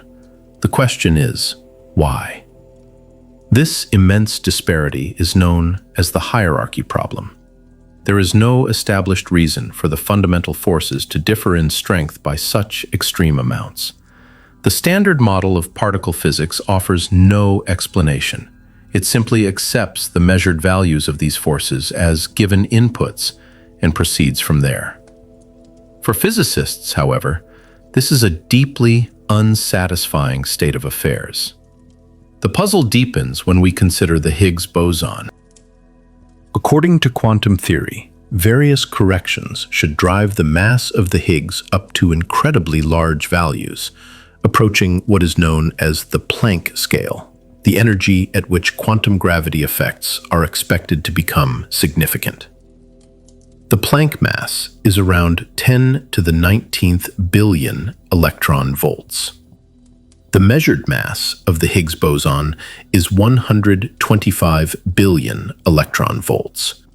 The discrepancy is a staggering 16 orders of magnitude. For the Higgs to possess its observed mass, these quantum corrections must cancel each other out with almost perfect precision. Different contributing factors must sum to a value that is nearly zero, leaving behind only a minuscule remainder.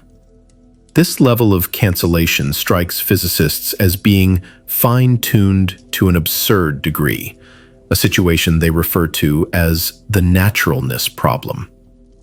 Supersymmetry was proposed as an elegant solution to this puzzle.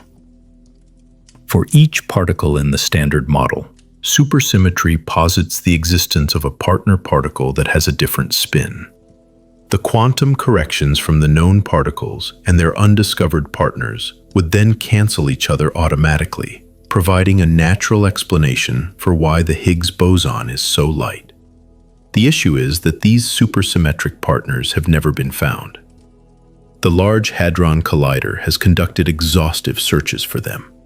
If supersymmetric particles existed with masses below a few trillion electron volts, they should have been detected by now. They have not appeared. The most natural range for their existence within the theory has been ruled out. This does not completely eliminate the idea of supersymmetry. The partner particles could simply be much heavier, just beyond the reach of our current experiments. But the heavier they are, the more fine-tuning is required to explain the Higgs mass, and the solution loses its elegance. Other potential explanations for the hierarchy problem have been proposed. The existence of extra dimensions could effectively dilute gravity, accounting for its apparent weakness. Composite Higgs models could render the particle's mass less sensitive to high-energy physics. The concept of a multiverse could even provide an anthropic explanation, suggesting we exist in a universe where the Higgs mass just happens to be right for life. None of these alternative ideas are supported by any direct evidence. The hierarchy problem remains one of the most significant unsolved questions in particle physics, a glaring indication that something fundamental is missing from our understanding. The resolution will likely come in one of two forms. Either new physics will be discovered that explains the hierarchy, or physicists will be forced to accept that the universe is simply configured this way for no deeper reason. Neither of these possibilities is entirely comfortable. For many decades, supersymmetry stood as the foremost candidate for physics beyond the standard model. It appeared to solve several major problems at once. It addressed the hierarchy problem. It offered viable candidates for dark matter, and it pointed toward a unification of the forces at very high energies. The underlying mathematics was considered beautiful, and its predictions were specific. The new particles it described were expected to emerge at the Large Hadron Collider. But they did not. Run 1 of the LHC, which took place from 2010 to 2013, found no sign of supersymmetric partners. Run 2, from 2015 to 2018, pushed the energy limits even higher, with the same result. Run 3, which is currently underway, continues this dedicated search. So far, nothing has been found. As a result, the simplest and most compelling versions of supersymmetry have now been excluded. If these supersymmetric partners exist, they must either be heavier than initially thought or concealed in more intricate ways. This lack of discovery has prompted some physicists to abandon supersymmetry altogether. Their reasoning is that the theory made specific predictions that have not been borne out by experiment. The scientific method, after all, demands that beliefs are updated when confronted with contradictory evidence. Yet, many others remain hopeful, pointing out that supersymmetry is not a single theory, but a broad framework with many variations. While the simplest, minimal model may be incorrect, they argue that more extended versions could still hold true. It's possible the partner particles decay in unconventional ways that our detectors are not designed to see. Another possibility is a compressed spectrum, where mass differences are so slight that the resulting signals are nearly impossible to separate from background noise. The Large Hadron Collider continues its meticulous search. The most recent analyses are targeting these challenging signatures, such as long-lived particles that might travel a measurable distance inside the detector before they decay. Scenarios with compressed spectra, which produce low-energy decay products, and those that violate R parity, where familiar signatures are absent, each demand their own dedicated analysis. Every null result serves to further constrain the available parameter space. With each search, the net of constraints grows tighter. If supersymmetric partners are within the mass range accessible to the LHC, their potential hiding places are steadily disappearing. But a fundamental question remains: what if they are simply too heavy for our current machines to create? The high luminosity upgrade to the LHC will boost the amount of data by a factor of 10. Looking further ahead, a proposed future circular collider could achieve energies 7 times higher than today. Should supersymmetry lie just beyond our present reach, these future instruments might finally uncover it. Conversely, it might be that supersymmetry is simply wrong. Such a conclusion would represent a monumental shift for the field of theoretical physics. Entire careers have been dedicated to building models based on this concept, and immense hope was invested in its discovery. Admitting failure is never easy, but science is built on a foundation of intellectual honesty. Ultimately, the universe operates according to its own principles, indifferent to which theories physicists consider elegant. The role of experimentation is to reveal the nature of reality, regardless of our theoretical preferences. Supersymmetry remains a possibility. It has not been conclusively ruled out. However, it is no longer the confident prediction it was a decade ago. The persistent absence of signals has imposed a sense of humility on a field that was perhaps overly certain of its expectations. Whatever new physics lies beyond the standard model, it is proving to be far more subtle than anyone anticipated. Uncovering it will demand patience, ingenuity, and more data than any machine has ever generated. The original standard model of particle physics was built on the assumption that neutrinos were massless. According to this picture, they would travel precisely at the speed of light. They were understood to exist in 3 distinct types, or flavors: electron neutrinos, muon neutrinos, and tau neutrinos. It was believed that each of these types was fixed, unable to change for all of time. But a series of remarkable experiments revealed a behavior called oscillation. A neutrino that begins its journey as one type can spontaneously transform into another as it travels through space.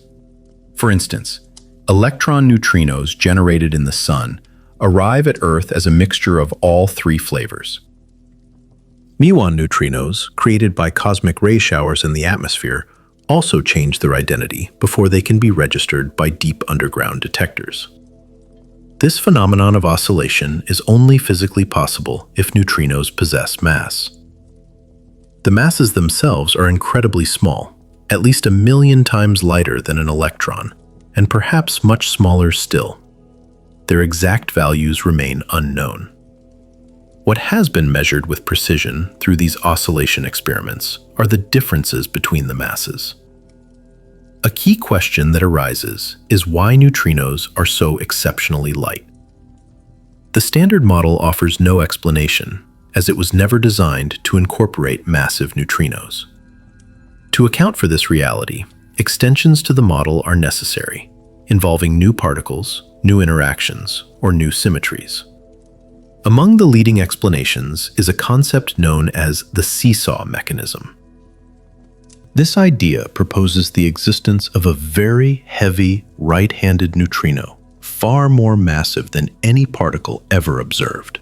This heavy partner would be linked with the ordinary light neutrino in a way that actively suppresses its mass. Much like a seesaw, the immense mass of this hypothetical partner would push down on one side, causing the mass of the ordinary neutrino on the other side to be exceptionally light. This heavy partner would be too massive to be produced at any existing collider. Its existence, however, would elegantly explain the vast disparity between neutrino masses and the masses of all other fundamental particles. Other theoretical explanations have also been proposed. One involves radiative mass generation, where mass is acquired through complex quantum loop diagrams. Another invokes extra dimensions, suggesting that neutrinos can travel into a hidden region of space-time. Each of these proposals leads to different experimental predictions. CERN contributes to the field of neutrino physics, though often in indirect ways. The collisions at the LHC generate a tremendous quantity of neutrinos. While most of them escape without a trace, specialized experiments have now begun to capture them.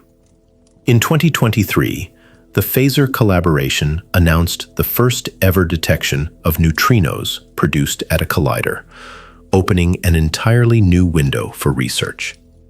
The neutrinos observed by Phaser possess the highest energies ever recorded from a controlled, human-made source. Studying their interactions provides a way to test the standard model in previously unexplored energy regimes. Even so, the greatest neutrino mysteries are likely to be unraveled by dedicated, large-scale experiments. Facilities in Japan, the United States, and other parts of the world send intense beams of neutrinos through hundreds of miles of the Earth's crust to distant detectors. These experiments are measuring oscillations with ever-increasing precision. They are also searching for subtle differences in the behavior of neutrinos and their antimatter counterparts, antineutrinos, which could hold the key to understanding the universe's matter-antimatter imbalance. The neutrino sector holds secrets that the LHC alone cannot unlock. Yet, every piece of this cosmic puzzle is connected. If new particles responsible for generating neutrino mass exist, they might also influence processes observable at the LHC. The heavy partners of the seesaw mechanism, for example, could leave faint signatures in rare particle decays. The symmetries that protect the smallness of neutrino masses might manifest in other precise measurements. In physics, everything is ultimately linked, and the most profound connections may point toward forces we have yet to even detect. Our picture of the universe has long been defined by 4 fundamental forces. Gravity draws masses together. Electromagnetism binds atoms and carries light. The strong force holds atomic nuclei together. The weak force governs processes like radioactive decay. For half a century, this has been the consensus. 4 forces, no more, no less. But what if this story isn't complete? Over the years, intriguing hints have emerged. These take the form of anomalies in experiments, unexplained results, and data that doesn't perfectly align with theoretical predictions. In 2016, a laboratory in Hungary reported a curious observation. Researchers there were studying the decay of an excited beryllium nucleus. This nucleus releases its excess energy by emitting a gamma ray, which can then convert into a pair of an electron and a positron. The angle between the electron and the positron was measured with great care. What they found was an unexpected spike in the data at a particular angle. More pairs were appearing at this angle than the standard model could account for. This excess was consistent with the creation and decay of a new particle with a mass of approximately 17 million electron volts, far lighter than the Higgs boson, but heavier than an electron. The research team proposed that this could be evidence of a fifth force, mediated by a particle they named X17. In the following years, other laboratories attempted to replicate this finding. The results have been mixed. Some experiments have seen similar hints, while others have found nothing. The situation remains ambiguous, as the original Hungarian result has not been definitively confirmed or refuted by the wider scientific community. In response to this anomaly, theoretical physicists began to develop models. One popular idea is that of a new gauge boson, a particle similar in nature to the photon, but with significant mass and a much weaker coupling to other particles. Some theories propose the existence of a dark photon with very particular mixing parameters, while others suggest a protophobic B boson, a particle that would interact with protons and neutrons in different ways. CERN could play a crucial role in these investigations. If a particle such as the X17 truly exists, it is possible it could be formed within LHC collisions. Its rate of production would likely be quite low, but its signature would be unmistakable, a clean pair of an electron and a positron at a very specific mass. This distinct signal has led to proposals for dedicated searches. Other puzzles in physics have pointed in various other directions. For years, the measurement of the muon's magnetic moment hinted that unknown particles were subtly influencing the outcome, though this particular anomaly is now largely resolved. Then there was the proton radius puzzle, where different measurement methods gave different results for its size, implying some physics was missing from our understanding. In truth, most anomalies simply disappear as more and better data becomes available. What initially appear to be signals are often just statistical fluctuations, washed out by a larger sample of events. Systematic errors can also create the illusion of a discovery, masquerading as something new until their true origins are finally uncovered. Yet, every so often, an anomaly proves to be real. The positron was first found through an unexplained feature in cosmic ray observations. The neutrino's existence was inferred from missing energy in the process of beta decay. And the idea of dark matter emerged from the anomalous way that galaxies rotate. Every confirmed discovery in the history of physics once began as an unexplained deviation in the data. The current search for a fifth force could ultimately be a search for nothing more than noise. Or it could be the next great breakthrough, hiding right in front of us.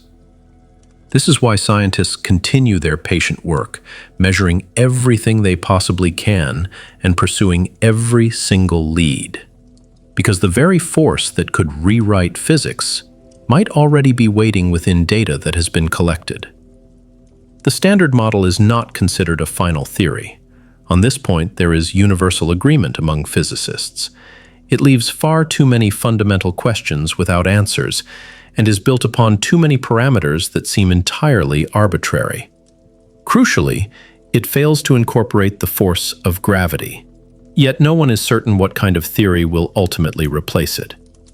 The Large Hadron Collider was constructed with the expectation that it would offer some guidance. It was thought that at energies near 1 trillion electron volts, new physics would surely begin to emerge. Scientists anticipated supersymmetric partners to known particles, extra dimensions of space, or even evidence that fundamental particles are a composite. Something was expected to appear, but so far, nothing has. The Higgs boson, when it was finally found, fit the predictions of the Standard Model with absolute perfection. There have been no deviations found in its couplings to other particles, no anomalies seen in its production, and no signs of any additional Higgs particles or exotic decay modes. The extensive searches for new particles have only managed to set limits, not make discoveries. If squarks and gluinos exist, for example, they must be heavier than 2 trillion electron volts. Any new extra gauge bosons must have masses greater than 5 trillion electron volts, and excited quarks would need to be heavier than 6 trillion electron volts. This empty landscape, this desert, stretches much farther than almost anyone had predicted. The situation has created a genuine crisis for theoretical physics, as the arguments from naturalness that so strongly motivated theories like supersymmetry now seem to be failing. The universe, after all, appears to be exquisitely fine-tuned, with no clear dynamical reason for why the Higgs particle is so light. In response, some physicists have suggested that the principle of naturalness should be abandoned altogether. Perhaps the universe is simply governed by constants that are arbitrary. It could be that the anthropic principle is at play, selecting for values that allow observers like us to exist. Maybe our own aesthetic preferences for what makes a beautiful theory have no actual bearing on the nature of reality. Despite these challenges, many others insist that new physics must be out there. The hierarchy problem remains a very real and profound issue. The existence of dark matter requires some form of explanation beyond our current theories, and the overwhelming asymmetry between matter and antimatter in the cosmos demands a source of new CP violation. While the evidence is indirect, it remains compelling. The pressing question now is where this new physics might be hiding. It is possible that it is simply too heavy, existing at an energy scale beyond the reach of the LHC, in which case future colliders might one day find it. Another possibility is that it is too weakly coupled to our world, meaning specialized experiments targeting extremely rare processes might be the only way to detect it. Or perhaps the new physics takes on forms that are completely unexpected. It could involve particles that live for unusually long times, decay so quietly they escape notice, or maybe they appear in channels that no one has yet thought to examine. The Standard Model will eventually break. The only real questions are when this will happen, where we will see the first signs, and how it will unfold. Every single measurement taken at CERN is a test of this model's integrity. Each analysis carefully probes its outer edges. Every result that is published either reinforces what we currently know or, potentially, reveals something we have missed. So far, confirmation has been the dominant theme, but physics has surprised us in the past. The most significant surprises often emerge from the places we were least expecting to find them. Since it first began its operations, the Large Hadron Collider has recorded an immense number of events, roughly 300 trillion collisions in total. Each one of these collisions is carefully preserved as a unique digital record, a snapshot that captures which particles were produced and the paths they took. The majority of that vast data set has already been subjected to analysis, leading to countless papers and many major announced results. The historic discovery of the Higgs boson, for instance, came from the first few trillion of these collisions, while the limits set on exotic particles were derived from data collected in later runs. The precision of our measurements continues to improve with each new addition to the data set. However, the work of analysis never truly comes to an end. New and more powerful techniques are constantly emerging. Machine learning algorithms are now able to find subtle patterns that were missed by more traditional methods. Improved calibrations of the detectors can completely change the interpretation of measurements made long ago. And advances in theory can suggest entirely new signatures to search for within the existing data. Information that once seemed fully exploited can turn out to contain far more than was originally thought, which is why the very same collisions that led to the discovery of the Higgs are still being studied today. A better understanding of background noise can allow physicists to reveal smaller, previously hidden signals. Combining data from multiple different channels can significantly increase the sensitivity of a search. What once looked like featureless, random noise might, upon closer inspection, harbor the faint signature of undiscovered particles. This is precisely why the preservation of data is so important. At CERN, archives are maintained of everything the LHC has ever recorded, ensuring that future physicists, armed with future tools, will have the opportunity to reanalyze everything that we have collected. They may well find things that we were simply not equipped to see. Furthermore, open data initiatives have now released portions of this archive to the general public. This means that researchers outside of the major collaborations, including citizen scientists, university students, and independent physicists, can all access real collision data and join the search for discoveries. The potential here is enormous. A particle that decays in a very unusual way might have been missed by standard searches. A subtle correlation between different variables could indicate new physics that no one had previously considered. A small excess of events in the far tails of a distribution might become statistically significant when combined with other evidence. Each collision represents a frozen moment of creation. The energy that existed in the first trillionth of a second after the Big Bang, compressed into a point smaller than an atom and recorded for all time on silicon and magnetic tape. We do not yet know the full story that these records contain. The breakthroughs of the future might already be sitting in the data of the past, just waiting for someone to ask the right question.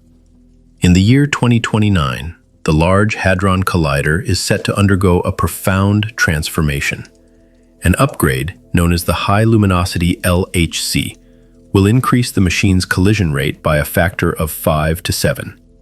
Where the collider now delivers approximately 1 billion collisions per second at its full intensity, it will soon be capable of delivering up to 7 billion. A greater number of collisions translates directly into more chances to witness rare events. The Higgs boson, for example, is produced only once in every 10 billion collisions. With the upgrade, it will appear much more frequently, allowing for far more detailed studies. More importantly, exotic particles that require trillions of events to be observed will finally become accessible to science. For measurements whose precision is currently constrained by the amount of available data, a dramatic improvement is on the horizon. This upgrade, however, necessitates new technologies. Magnets positioned near the points of collision will need to concentrate the particle beams with much greater intensity. The structure of the beams themselves is also set for a change, as they will be reformed into far denser bunches. A significant challenge lies with the detectors, which must be able to process 10 times the number of simultaneous collisions without being saturated. The problem of radiation damage looms large. With an increased rate of collisions comes a corresponding increase in radiation levels. Components that have operated reliably for years under lower intensities are expected to fail at a much faster pace. Consequently, entire sections of the detectors are being reconstructed using materials specifically hardened against radiation. When dozens of collisions take place at the same moment, timing becomes exceptionally critical. It is essential for the detectors to be able to differentiate which particles originated from which specific collision. To achieve this, new timing layers are being integrated, capable of registering a particle's arrival time with an accuracy of a few tens of trillionths of a second. The volume of data produced is set to explode. The current systems capture roughly 1,000 collision events each second, carefully selected from the billion that actually happen. The high-luminosity LHC will demand more intelligent triggers, capable of recognizing noteworthy events with greater speed. Algorithms based on machine learning will operate in real time, sifting through the data stream before anything is permanently stored. The physics program for this new era is ambitious. One goal is to measure the Higgs self-coupling with enough precision to truly test the shape of its potential. Another is to observe the very rare decay of the Higgs boson into muon pairs with undeniable statistical significance. Researchers also hope to search for supersymmetric particles within compressed spectra that are inaccessible to current analyses. Every single component of the accelerator and its detectors is undergoing enhancement. This vast project brings together thousands of engineers and scientists from across the globe. The cost of the endeavor reaches into the billions of dollars. While the timeline for completion extends over a decade, the potential scientific return is immense. If new physics lies at mass scales just beyond our present reach, the high-luminosity LHC is designed to find it. Should the standard model possess hidden flaws that only become apparent with more data, this machine will make them visible. The accelerator that unveiled the Higgs boson is poised to become vastly more powerful. What it uncovers next has the potential to reshape our understanding of everything.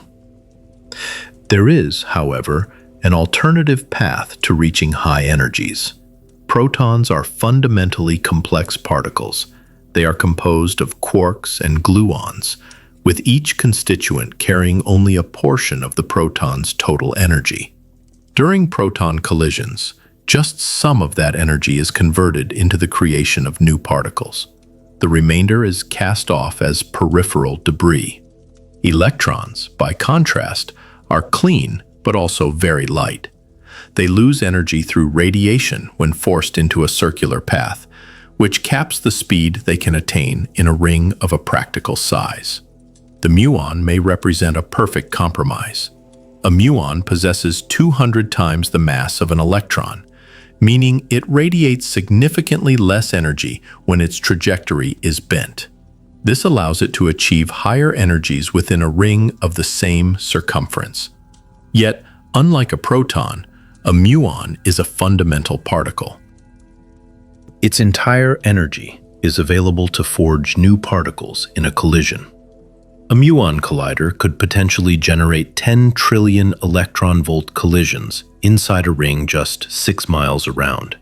This energy level is nearly what the LHC produces in a ring 3 times as large. The primary obstacle is the muon's inherent instability. At rest, a muon decays in approximately 2 microseconds.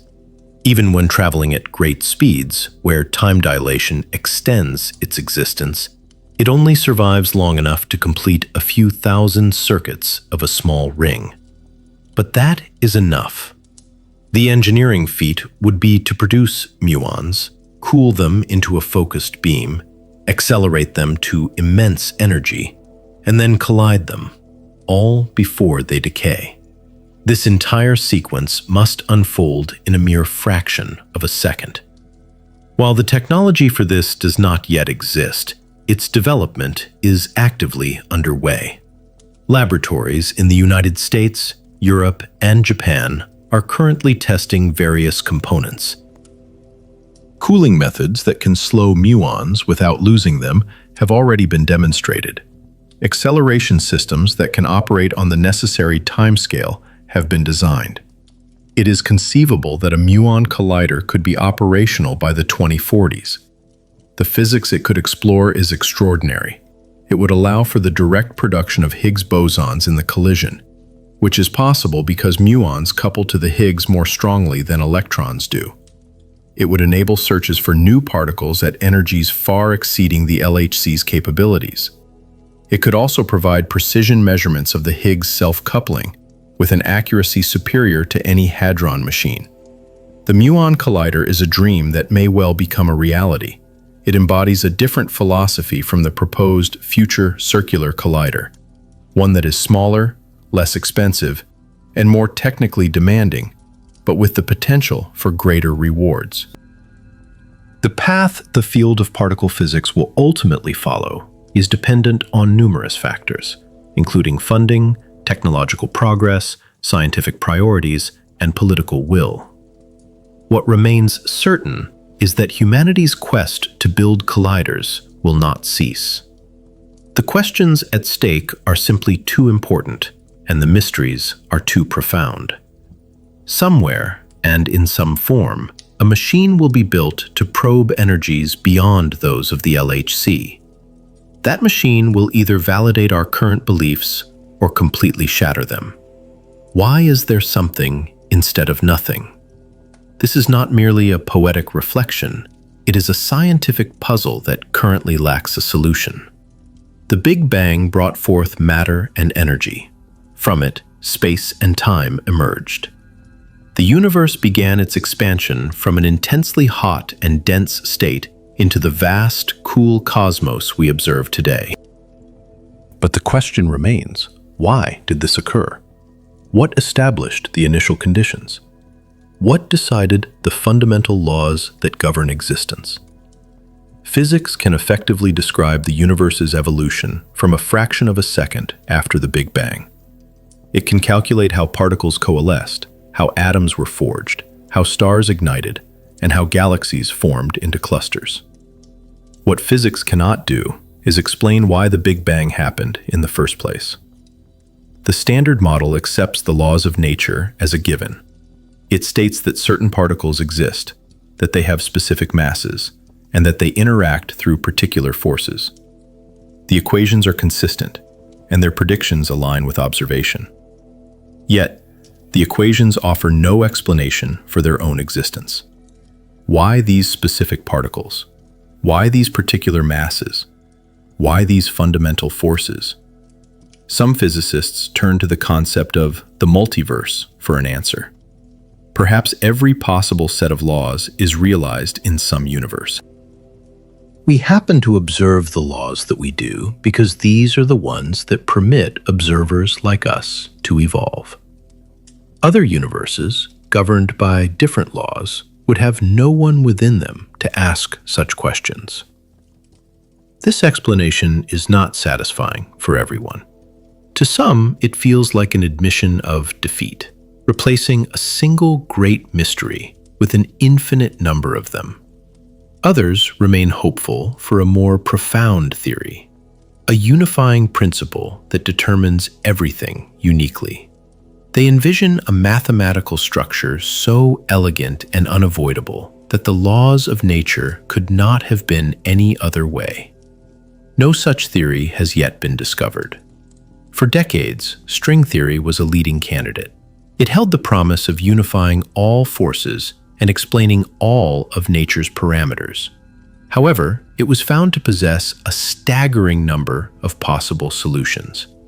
The landscape of string vacua contains more potential configurations than there are atoms in the observable universe.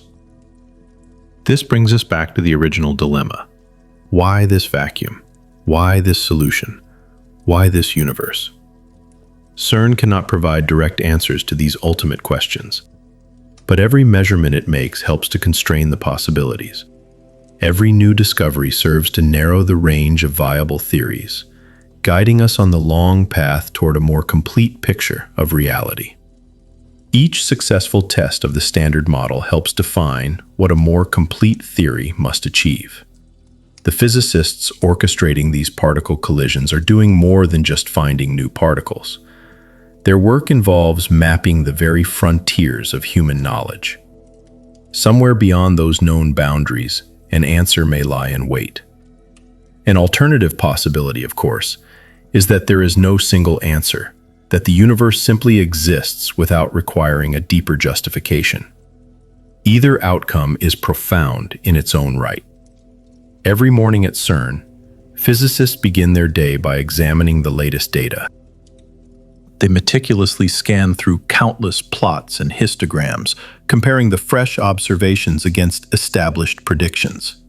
Their search is for the single anomaly, the one piece of information that does not conform.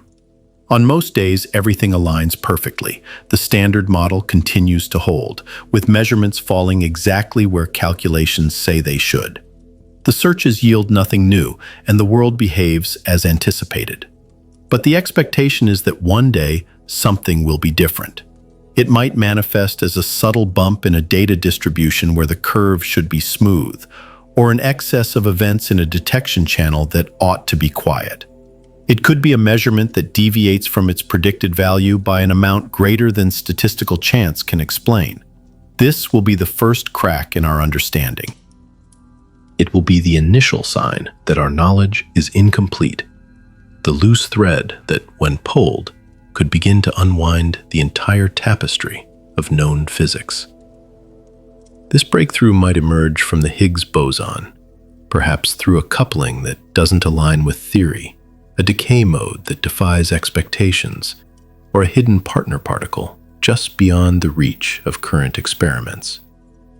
It could also come from the study of dark matter, revealing itself as a signature of missing energy that has no other explanation, or a particle that escapes the detector but leaves behind just enough of a trace to be identified. The discovery might even be something that no one has yet predicted. A new fundamental force, a previously unknown symmetry, or even a new dimension of space. It could be something so unexpected that our current theories do not even have a name for it. Physics itself guarantees that this crack is coming. The standard model cannot be the final word. It is inherently incomplete. It does not incorporate gravity, nor does it explain the existence of dark matter. It fails to account for the universe's asymmetry between matter and antimatter, and it relies on too many arbitrary numbers that lack any deeper explanation. Something more fundamental must exist. CERN is the instrument designed to find it. A 17-mile tunnel, thousands of scientists, and trillions upon trillions of collisions are all focused on a single objective: to find the flaw that redefines everything we know. This search has been underway for decades and is expected to continue for many more. And when that crack finally appears, when the data reveals something thought to be impossible, when the equations no longer hold and the old theories begin to crumble, that moment will mark the greatest day in the history of physics. This is because discovering what is broken is the only path toward learning what is truly real. The universe has kept its secrets for 14 billion years, and we are slowly getting closer to them. At 4 specific locations around the 17-mile ring, the beams of particles are made to intersect. These crossing points are enveloped by machines of such immense size that they dwarf nearly any other scientific instrument ever built. Atlas is one of these giants. This detector stands 7 stories high and has a length equivalent to half a football field. It has a mass of 7,000 tons, which is more than the Eiffel Tower and heavier than 100 fully loaded passenger jets. Despite its colossal scale, it is engineered to measure particles smaller than an atom, with a precision finer than the width of a human hair. The name is an acronym for a toroidal LHC apparatus. The toroidal aspect refers to the enormous magnets responsible for bending the paths of charged particles as they radiate outward from the collision point. By carefully measuring the degree to which each particle's trajectory curves, physicists can determine its momentum. The detector itself is constructed in a series of concentric layers, much like an onion. The innermost layer is designed to track particles as close as possible to the point of collision. Here, silicon sensors arranged in cylinders and disks record the paths of charged particles with micrometer precision. Billions of sensor channels stream data to computers, which then reconstruct the trajectories. Encircling the tracker is the calorimeter. This layer is designed to stop particles and measure their energy. Electrons and photons release their energy in the electromagnetic section, while hadrons are able to penetrate deeper into the hadronic section. By the time any particles reach the outer perimeter, almost nothing remains except for muons. Muons are heavy enough to pass straight through the calorimeter without stopping. Consequently, the outermost layer of Atlas is dedicated entirely to their detection. Chambers filled with gas register the ionization trails that muons leave as they pass through. The toroidal magnets bend their paths, which allows for a momentum measurement even at the very edge of the detector. CMS employs a different design philosophy. The compact muon solenoid is smaller than Atlas, but is considerably heavier, packing 14,000 tons into a cylinder that is approximately 50 feet long. The term compact is, of course, relative. Where Atlas utilizes toroidal magnets, CMS is built around a solenoid. A single superconducting coil generates a magnetic field that is 100,000 times stronger than that of the Earth. This powerful field bends particles within the detector's core, enabling precise tracking in a more confined volume. The two detectors were conceived of independently by competing scientific collaborations. They rely on different technologies, employ different methods of analysis, and are operated by distinct teams of physicists. This built-in redundancy is a crucial part of the design. When both detectors observe the same signal, it provides strong evidence that the discovery is real. The confirmation of the Higgs boson, for instance, required both. Atlas detected a signature at 125 billion electron volts, and CMS found the very same one. These two independent measurements and confirmations made the probability of both being mistaken vanishingly small. Every significant result that comes from CERN follows this same pattern of cross-verification. The detectors run continuously whenever the particle beams are active, processing collision after collision, hour after hour, and year after year. Over time, the sensors degrade due to radiation exposure, and components fail and must be replaced. The machines age, yet they continue their work. They are like cathedrals of science, built not for the worship of gods, but for the pursuit of understanding creation itself.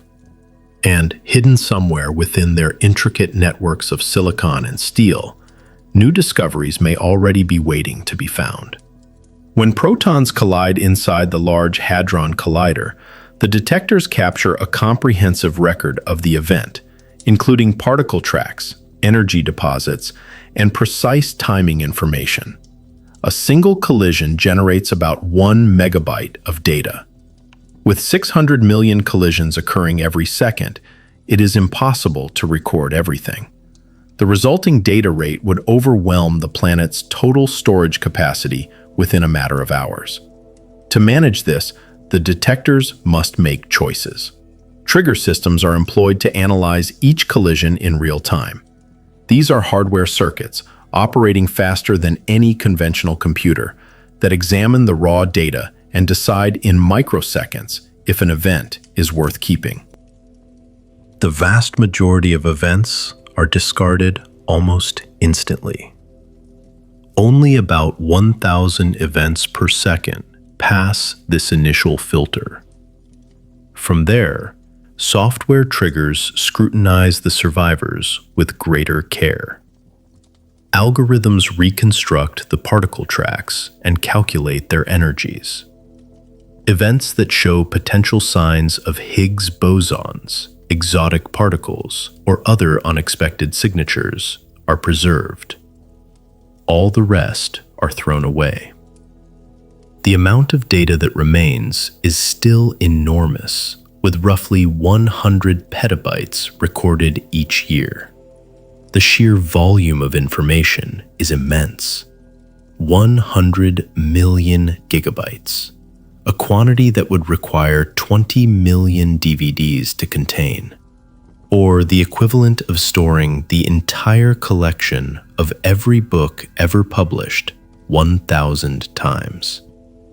No single computer possesses the power to analyze such a data set.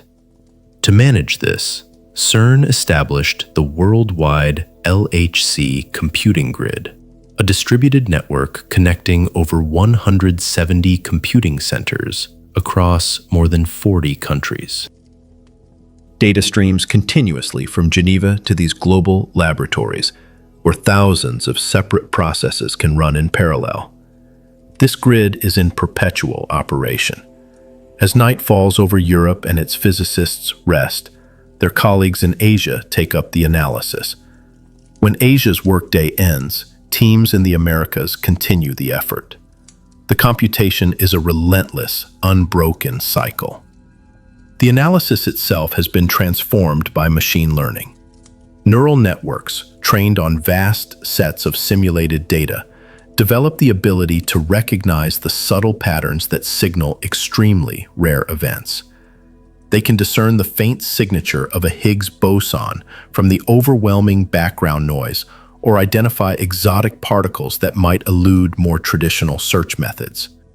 These systems extract meaningful information from a deluge of data that would be impossible for humans to process directly. The algorithms themselves are in a state of constant improvement.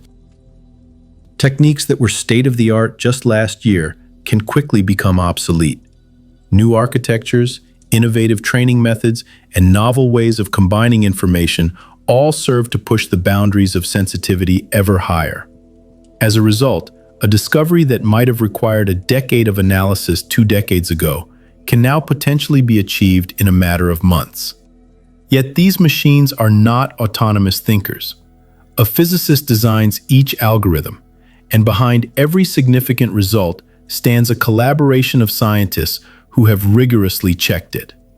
The grid serves to amplify human intelligence, not to supplant it. Somewhere within those 100 petabytes of data, undiscovered patterns are waiting, and the central challenge is whether we are posing the right questions to reveal them. Day and night, the CERN Control Center is a place of constant watchfulness, organized into 3 8-hour shifts.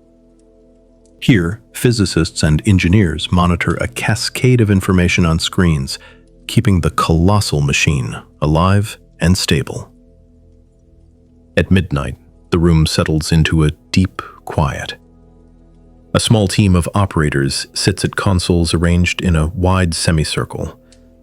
A constellation of screens displays a silent stream of information: the precise position of the beams, the currents in the magnets, the pressures in the vacuum tubes, and the cryogenic temperatures.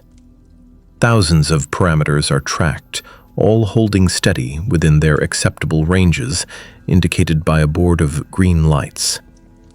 The beams of protons circulate the massive ring in opposite directions, completing 11,000 laps each second.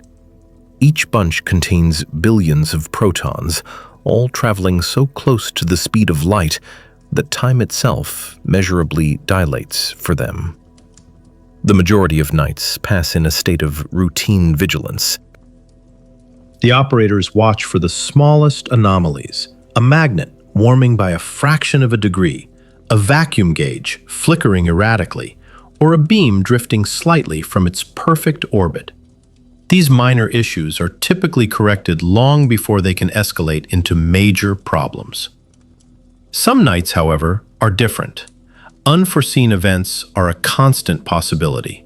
In 2015, A weasel famously caused a shutdown by chewing through a power cable, and in 2016, a small piece of baguette, likely dropped by a bird, led to a similar failure.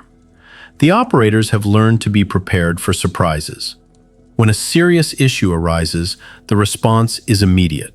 A dedicated beam dump system can safely extract the beam's entire stored energy in under a millisecond, absorbing the protons into large graphite blocks. The magnets then ramp down and the machine falls silent. At that point, the diagnostic process begins. Engineers may need to descend into the tunnel to inspect the equipment, while sensors are checked and connections are tested. Once the cause is identified and remedied, the machine can be restarted. This entire process can take anywhere from hours to weeks, depending on the severity of the problem. During physics runs, the pressure is unceasing. Every hour of downtime translates directly into an hour of lost data, and each collision that doesn't happen is a missed opportunity for discovery. The operators must therefore carefully balance caution with a sense of urgency. When the beams are stable and collisions are occurring as planned, a sense of calm returns to the control room.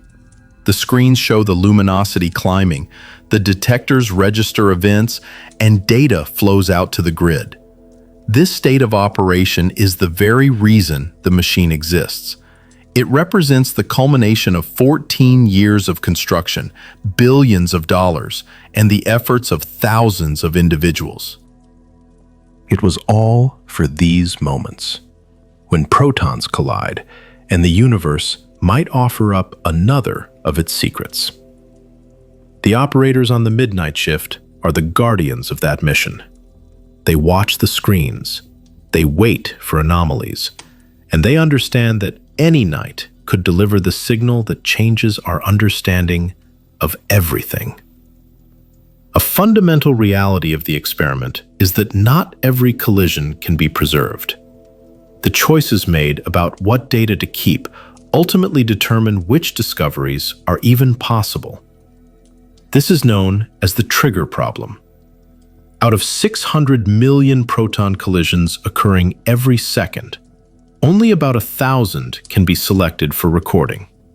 The remainder, along with all their information, are discarded, vanishing before a human eye can ever see them. The question is, how to make that choice? The trigger system approaches this decision in stages. The initial stage relies on custom-built hardware, with circuits specifically designed for maximum speed. These circuits rapidly examine the raw signals from the detector, flagging events that feature high-energy particles, unusual topologies, or apparent missing energy. Events that pass this first filter move to a second level, where software algorithms on vast computer farms perform a more detailed analysis. Particle tracks are reconstructed and masses are calculated. Events that resemble well-understood physics are typically rejected, while those that appear more unusual are kept. The criteria for this selection are designed with great care. Physicists run simulations to predict what new particles might look like and calculate the specific signatures they would leave in the detector. They then program the triggers to capture anything that matches those signatures. This methodology, however, contains an inherent risk. If the triggers are programmed only to find signatures that are already anticipated, then the discoveries will be limited to what is already expected. A truly unexpected form of physics might produce a signature that no one has foreseen. Such an event would be discarded by the trigger, and the discovery would be lost. It is this possibility that keeps physicists awake at night. To mitigate this blindness to the truly unknown, the triggers are designed with safeguards. They include broad categories, such as events with exceptionally high energy, regardless of their origin, or events with strange combinations of particles. Some events are kept simply because they look odd. A certain amount of bandwidth is also set aside for random sampling, where a small fraction of all events are saved without any selection criteria. The hope is that if something unexpected is happening, it might appear in these unbiased samples. The trigger menus themselves are constantly updated. As new theoretical ideas gain traction, new triggers are added to look for them. When old searches are completed, their dedicated triggers are retired to free up space. The system evolves in step with the science. Artificial intelligence is now changing this landscape. Neural networks can analyze events with greater speed and flexibility than traditional algorithms. They can even learn to identify anomalies without being explicitly told what to search for. The next generation of triggers will be more intelligent than any that have come before. But the essential problem will persist. The vast majority of what happens inside the collider is thrown away. The discoveries we are able to make are contingent on the choices we have made about what is worth keeping.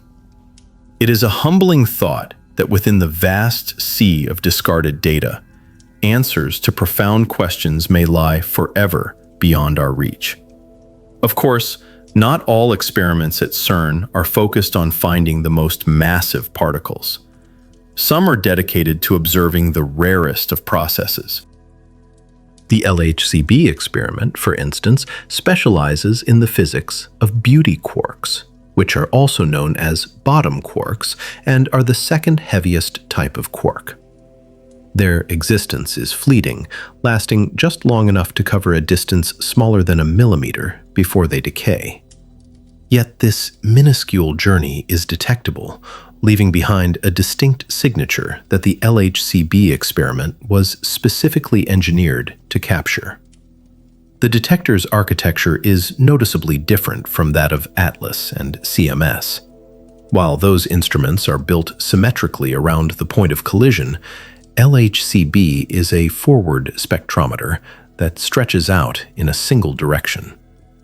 Its design is tailored to intercept particles that continue to travel close to the original beamline, which is precisely the trajectory that beauty quarks tend to follow. The physics involved is remarkably subtle. Beauty quarks disintegrate through the weak force, a process that can unfold in numerous ways, yielding different sets of particles in the final state. By carefully counting how frequently each of these decay modes happens, physicists are able to put the standard model to a test of extraordinary precision. Even the slightest deviations from predictions could be the first sign of new physics.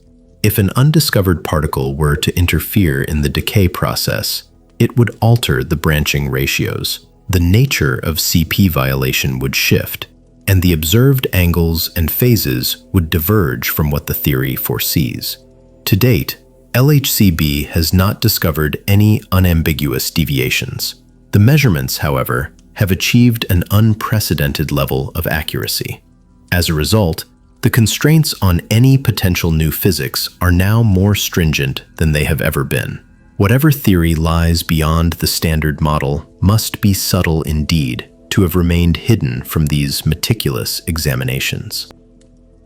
A similar story can be told about strange quarks. They are less massive than beauty quarks, but are also unstable, and their decays provide a complementary means of investigating the weak force. For decades, experiments at CERN and other laboratories have studied strange particles, and the combined results present a coherent picture. The standard model has proven exceptionally successful at describing what is known as flavor physics. The CKM matrix, a mathematical construct that defines how quarks mix and transform into one another, aligns with all the data within the margins of uncertainty. Still, some deep questions persist.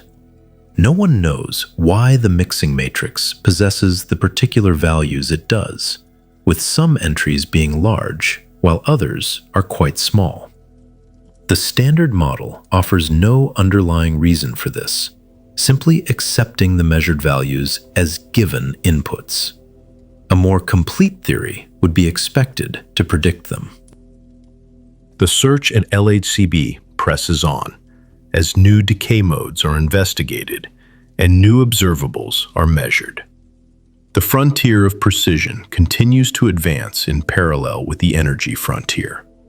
If there are hidden flaws in the standard model, the beauty quarks may be the key to uncovering them.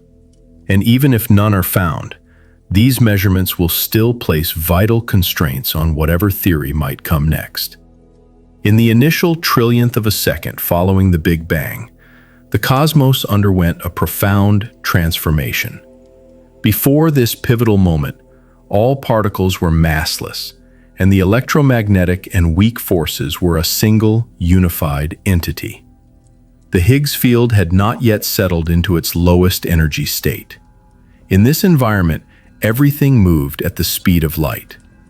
But as the universe expanded and cooled, the Higgs field transitioned from the center of its potential down into a ring of minima. This event broke the symmetry, causing the weak force to separate from electromagnetism and allowing particles to acquire mass. This was the electroweak phase transition. The specific details of this event carry enormous significance. If the transition occurred smoothly, like ice gradually melting, then certain theoretical models are supported. If, however, it was a violent event, more like water flashing into steam, then a different set of theories would apply. A violent transition could potentially solve the mystery of the matter-antimatter asymmetry. In what is called a first-order phase transition, bubbles of the new phase would have formed and expanded. The walls of these bubbles would have been regions of extreme physical conditions, where interactions might have favored the creation of matter over antimatter. With the measured mass of the Higgs boson, the standard model predicts a smooth transition. The mathematics indicate the change was gentle, without any bubbles or walls, and therefore without any known mechanism for baryogenesis. This presents a major problem, as the universe contains vastly more matter than the standard model is able to explain. If the electroweak transition was indeed smooth, then some other process must be responsible for the asymmetry we observe. Extensions to the standard model could potentially make the transition violent. The presence of additional Higgs particles would change the shape of the potential. The inclusion of supersymmetric partners would alter the underlying calculations. New scalar fields could also trigger a much stronger phase transition. CERN is actively searching for evidence of these extensions. If they exist, they should manifest as slight deviations in the properties of the Higgs boson, alterations in its couplings, or the appearance of exotic decay modes.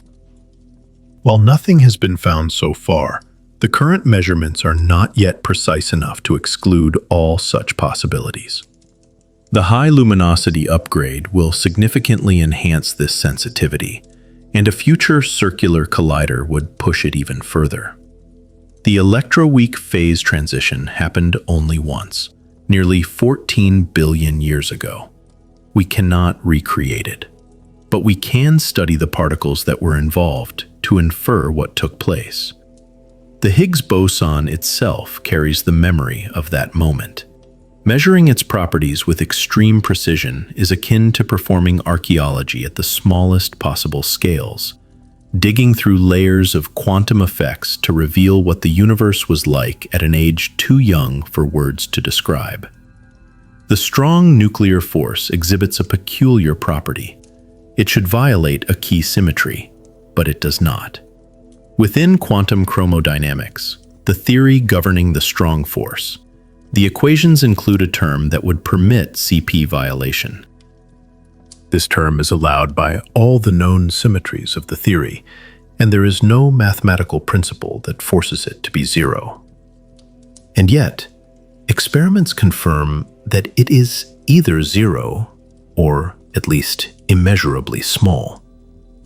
The neutron, for instance, has no detectable electric dipole moment. If the strong CP violation term were significant, the neutron would be slightly asymmetrical, with its positive charge displaced from its negative charge. Decades of experiments have searched for this effect, and the upper limit on its value has continued to fall. The term must be smaller than 1 part in 10 billion. The question is, why? This is known as the strong CP problem. A parameter that could seemingly have any value is instead found to be almost perfectly zero, a kind of fine-tuning that seems to demand an explanation. One proposed solution involves a new particle. In the late 1970s, physicists developed a mechanism that would dynamically cancel out the problematic term, forcing it to zero. This mechanism relies on a new hypothetical symmetry, which in turn predicts the existence of a new particle, later named the axion. Axions would be incredibly light and would interact extremely weakly with other matter. They could pass through ordinary objects without leaving a trace. It is thought they would have been produced in the early universe and would still exist today, possibly making up the universe's dark matter. If axions have the right mass and were produced in the right abundance, they could account for the missing mass observed in galaxies. They would form a cold, diffuse background, invisible to all our instruments except through their gravitational influence. CERN has a limited capacity to search for axions directly. The particles are likely too light and too weakly coupled to be produced in collisions. Instead, dedicated experiments using powerful magnetic fields and highly sensitive detectors are better suited for this task. CERN does, however, contribute indirectly. The physics of axions is connected to the physics of the Higgs and the strong force. Therefore, precise measurements made at the LHC can place important constraints on models that predict axion-like particles with various properties. The search is bolstered by the precision frontier, where a particle like the axion, if found, could resolve 2 major problems simultaneously. It holds the potential to solve the strong CP problem as well as the enduring mystery of dark matter. The idea of a single particle providing an answer for both is a form of elegance that physicists often dream of finding in their work. While the universe may prove to be more complex than such elegant dreams, nature has, on occasion, revealed a surprising simplicity. The Large Hadron Collider does not represent the only way forward in this quest. Physicists across the globe are actively designing a new generation of machines, each with a distinct approach. These concepts vary in scale, with some being larger and others smaller than current facilities. A number of them would utilize particles that CERN has never before collided. In China, for instance, there are plans for a circular electron-positron collider. This proposed machine would feature a ring approximately 62 miles in circumference, conceptually similar to the future circular collider being considered in Europe. Its primary function would be to generate Higgs bosons by means of electron-positron annihilation. This process would allow for measurements of the Higgs's properties with an unprecedented level of precision. However, this ambitious project has encountered delays. Its funding is still not secure, but its construction would mark a significant leap forward for the entire field. Meanwhile, in Japan, discussions about the International Linear Collider have been ongoing for several decades. This facility would differ from circular accelerators by propelling electrons and positrons along a straight path.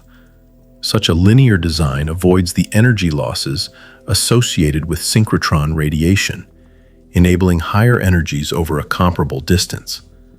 The technical blueprints for the collider are complete, and a location has already been chosen.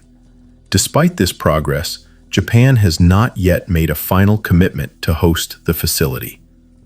The international negotiations to bring it to fruition are still underway. In the United States, another concept is gaining traction: a muon collider. The technological hurdles for such a machine are truly immense. Yet, its potential for new physics discoveries is considered extraordinary. It could achieve energies of 10 trillion electron volts within a ring just a few miles in diameter. Should the necessary technology be perfected, this type of collider could surpass all other existing and proposed machines. Beyond these massive projects, there are also smaller-scale experiments that yield disproportionately significant results. Fixed target experiments, for example, direct particle beams into stationary blocks of matter. While the energy of each individual collision is lower, the sheer intensity of the beam can be vast. This high rate of collisions makes it possible to observe very rare decays and search for exotic particles that might only appear after billions of interactions. Neutrino experiments adopt another strategy, sending beams of these elusive particles directly through the Earth. As they travel for hundreds of miles, the neutrinos oscillate between different types, unveiling fundamental properties that are inaccessible to direct measurement at colliders. Deep underground, specialized detectors lie in wait for a direct interaction with dark matter. In profound silence and darkness, tons of exceptionally pure material are monitored for the faintest signal of a collision, an event that might occur only once in a year. Furthermore, space-based telescopes observe cosmic rays possessing energies that dwarf anything achievable by human-made machines. These particles are produced by natural accelerators, like supernovae and black holes, which operate on a scale we could never replicate. The LHC, then, is just one instrument in a much larger orchestra of scientific inquiry. Every different approach uncovers a unique facet of the natural world. Each method comes with its own particular strengths and inherent limitations. Progress in the field happens concurrently across these multiple fronts.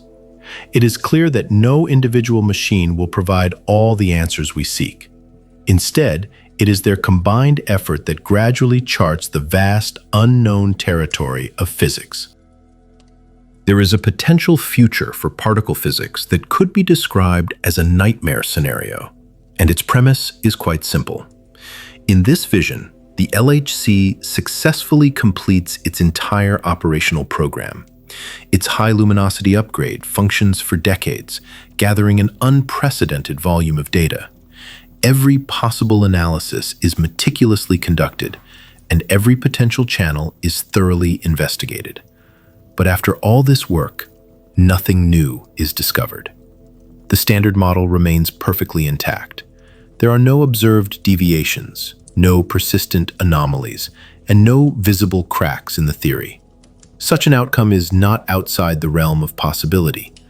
The Higgs boson could behave exactly as the model predicts.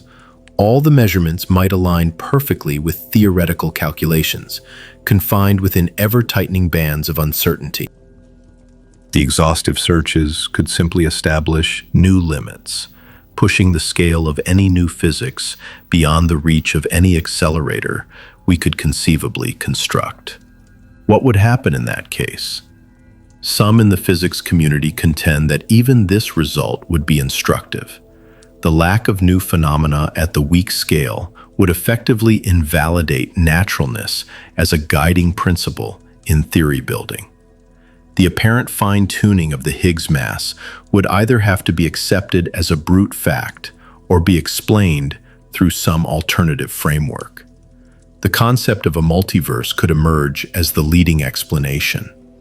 This would frame our universe as just one among countless others, selected by the anthropic principle for having conditions that allow for conscious observers. However, other physicists would strongly reject this line of reasoning. They would argue that the absence of evidence at a particular energy scale does not equate to the absence of new physics at all scales. It could be that new particles are simply more massive than any collider can create. It is also possible that new forces exist but are far too weak for any current experiment to perceive. The unknown would persist, but it would not, in principle, be unknowable. Funding bodies would be confronted with very challenging choices. The construction of ever larger colliders requires investments of billions of dollars. If the most recent machine yielded no new discoveries, it is fair to ask whether taxpayers would be willing to support the next one. Governments might hesitate to fund subsequent projects that also carry the risk of finding nothing. The very sociology of the physics community could undergo a transformation. Young, aspiring scientists might be drawn to other disciplines. The brilliant minds that might have once pursued particle physics could instead become pioneers in quantum computing or biology.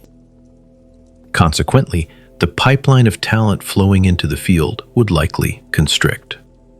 History, however, does provide some measure of comfort. Following the discovery of the electron in 1897, the field of physics appeared to be approaching completion. It was reported that Lord Kelvin suggested only a couple of minor clouds lingered on the horizon of knowledge. Those two small clouds would eventually develop into the revolutionary theories of relativity and quantum mechanics. Similarly, after the Standard Model was largely finalized in the 1970s, there was a sense among some that the end of fundamental physics was in sight. But then came the unexpected discoveries of dark matter, dark energy, and neutrino oscillations. Physics has a track record of surprising us.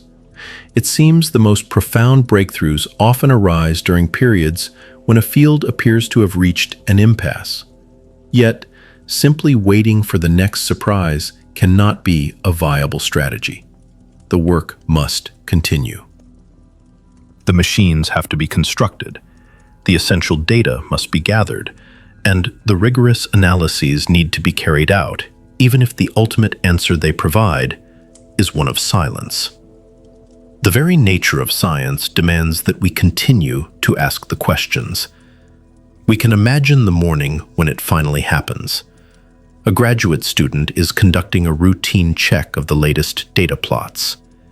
It is a familiar task, involving the same types of histograms they have scrutinized hundreds of times before. They are reviewing background estimates, looking at signal regions, and running statistical tests. But on this day, something is different. A small bump appears in a place where the graph should be smooth. There is an excess of events concentrated at a very specific energy. The number of events is too high to be a random statistical fluctuation. The shape of the bump is too sharp to be an artifact of the background. The student carefully checks their code. They run the entire analysis again. The bump is still there. They inform their supervisor, who in turn alerts the wider collaboration. News begins to circulate quietly through secure, encrypted communication channels. The directive is clear. No one outside the group is to be told. Not yet. Not until they are absolutely certain. More physicists begin to scrutinize the data. Separate, independent analyses are performed using entirely different methods. And they all arrive at the same conclusion. The excess is a real signal. The statistical significance of the signal starts to climb. It reaches 3 sigma, which is the level that makes physicists begin to pay close attention. Then it hits 4 sigma, a very strong indication, but still short of an official discovery. Finally, it crosses the 5 sigma threshold, the established gold standard for claiming a new finding. The collaboration organizes a special meeting. A senior physicist stands before a packed auditorium to present the findings. The presentation slides display the histograms, the data fits, and the outcomes of the statistical tests. The only sound in the room is the soft click as the slides advance. The final result appears, 5.3 sigma. This means the probability of the signal being a random fluke is less than 1 in 3 million. A wave of applause fills the auditorium. Some in the audience are moved to tears. This moment is the culmination of years of tireless work, decades of careful preparation and entire careers spent in anticipation. Soon after, the discovery is formally announced to the public. There are press conferences, major headlines, and extensive television coverage. The newly found particle is officially given a name, and theorists around the world begin the exhilarating scramble to understand what it means. A fundamental discovery transforms everything. Textbooks must be rewritten. Curricula require updating. The next generation of experiments needs to be planned. For every physicist involved, careers shift to make sense of what has been found. Some breakthroughs confirm what was long suspected. The Higgs boson, for instance, matched predictions with near-perfect accuracy. Other discoveries can shatter established ideas. The accelerating expansion of the universe seemed to appear from nowhere. Dark energy was not anticipated by any mainstream theory. The next major finding could follow either path. It might fit elegantly into an extension of the Standard Model. Perhaps supersymmetry will finally be confirmed, or extra dimensions will be revealed. A fourth generation of quarks could complete a known pattern. Alternatively, it could be something no one has yet conceived. This could be a violation of Lorentz invariance.